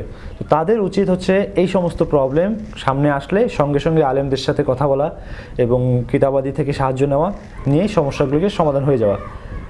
এটা কোনো সমস্যাই না তাদের জন্য ইনশাআল্লাহ। আর আরেক ধরনের লোক আছে যারা আসলে ইসলাম বিদ্বেষী। আসলে ইসলামের কিছু সৌন্দর্য আছে যেগুলির ব্যাপারে ইসলামের দুশ্মনরা ব্যাপকভাবে জ্বলন পোড়ানোর শিকার। এরা কোনোভাবে এইটাকে চ্যালেঞ্জ করতে পারে না। আমরা এর আগে আলোচনা করেছি, যেমন রামাদানের ব্যাপারে। দেখেন, রামাদানের ব্যাপারে ইসলামের সবচেয়ে বড় দুশ্মন যারা আছে, যারা ইসলামকে ধ্বংস করার জন্য উঠে পড়ে লেগেছে, শত শত কোটি টাকা তারা খরচ করছে, লক্ষ লক্ষ সোলজারকে তারা ইসলামের পক্ষে যারা যুদ্ধ করছে তাদের বিরুদ্ধে ব্যবহার করছে, তারাও তাদের প্রাসাদের মধ্যে রমাদান মাসে ইফতার পার্টি দেয়। এটা করতে তাদের যে খুব ভালো লাগে তা না, কিন্তু এইটা তাদের পলিটিক্যাল পজিশনকে ধরে রাখার জন্য বাধ্য তারা এটা করতে। তাদের দেশে যে মুসলিম পপুলেশন আছে, সেই পপুলেশনের ভোটগুলিকে তারা নিজের আয়ত্তে আনার জন্য এটা করতে তারা বাধ্য। টনি ব্লেয়ার, তারপরে বুশ, তারপরে ওবামা, বর্তমান ওবামা এবং এখন ক্যামেরন যারা আছে, প্রত্যেকে এটা করছে। এবং তারা ইসলামের পক্ষে যারা যুদ্ধ করছে তাদের বিরুদ্ধে ফাইট করা সত্ত্বেও এবং মুসলিমদের উপরে ব্যাপক পরিমাণ নির্যাতন করা সত্ত্বেও তারা ইসলামের পক্ষে কথা বলতে, ইসলামের কোনো একটা রিচুয়ালসে অংশগ্রহণ করতে বাধ্য হচ্ছে। কেন? কারণ তারা এইটাকে এলিমিনেট করার সুযোগ নেই। এরকমভাবে ইসলামের কিছু জিনিস আছে, রাসূলুল্লাহ সাল্লাল্লাহু আলাইহি ওয়াসাল্লামের ব্যক্তিত্ব, এগুলিকেও এলিমিনেট করার কোনো সুযোগ নেই। সেই জন্য মানুষ যারা বিদ্বেষী তারা ব্যাপকভাবে এটার বিরুদ্ধে কথাবার্তা বলে, এটাকে আক্রমণ করার চেষ্টা করে। তো যারা ইসলাম বিদ্বেষী কাফের, তাদেরকে লজিক্যাল এক্সপ্লেনেশন আপনি দিতে পারেন, কিন্তু যাদের হৃদয়ে সামান্যতম বিবেক আছে তারা এটা গ্রহণ করবে। আর যাদের বিবেক নাই, আমি আগেও বলেছি, তারা এক জায়গায় শুনবে আপনার কথা, আপনার সাথে তর্কে পরাজিত হলে আরেক জায়গায় গিয়ে একই তর্ক আবার শুরু করবে, সে জায়গায়ও পরাজিত হলে আরেক জায়গায় গিয়ে তর্ক আবার শুরু করবে। এইটা তাদের ইসলামের বিরুদ্ধে, এটা তাদের প্রফেশনাল একটা অ্যাক্টিভিটি, এইটার জন্য তারা বেতন পর্যন্ত পায়। আল্লাহ তাআলা আমাদেরকে হেফাজত করুক। সুবহানাল্লাহি ওয়া বিহামদিহি, সুবহানাকাল্লাহুম্মা বিহামদিকা, আস্তাগফিরুকা ওয়া আতুবু ইলাইক।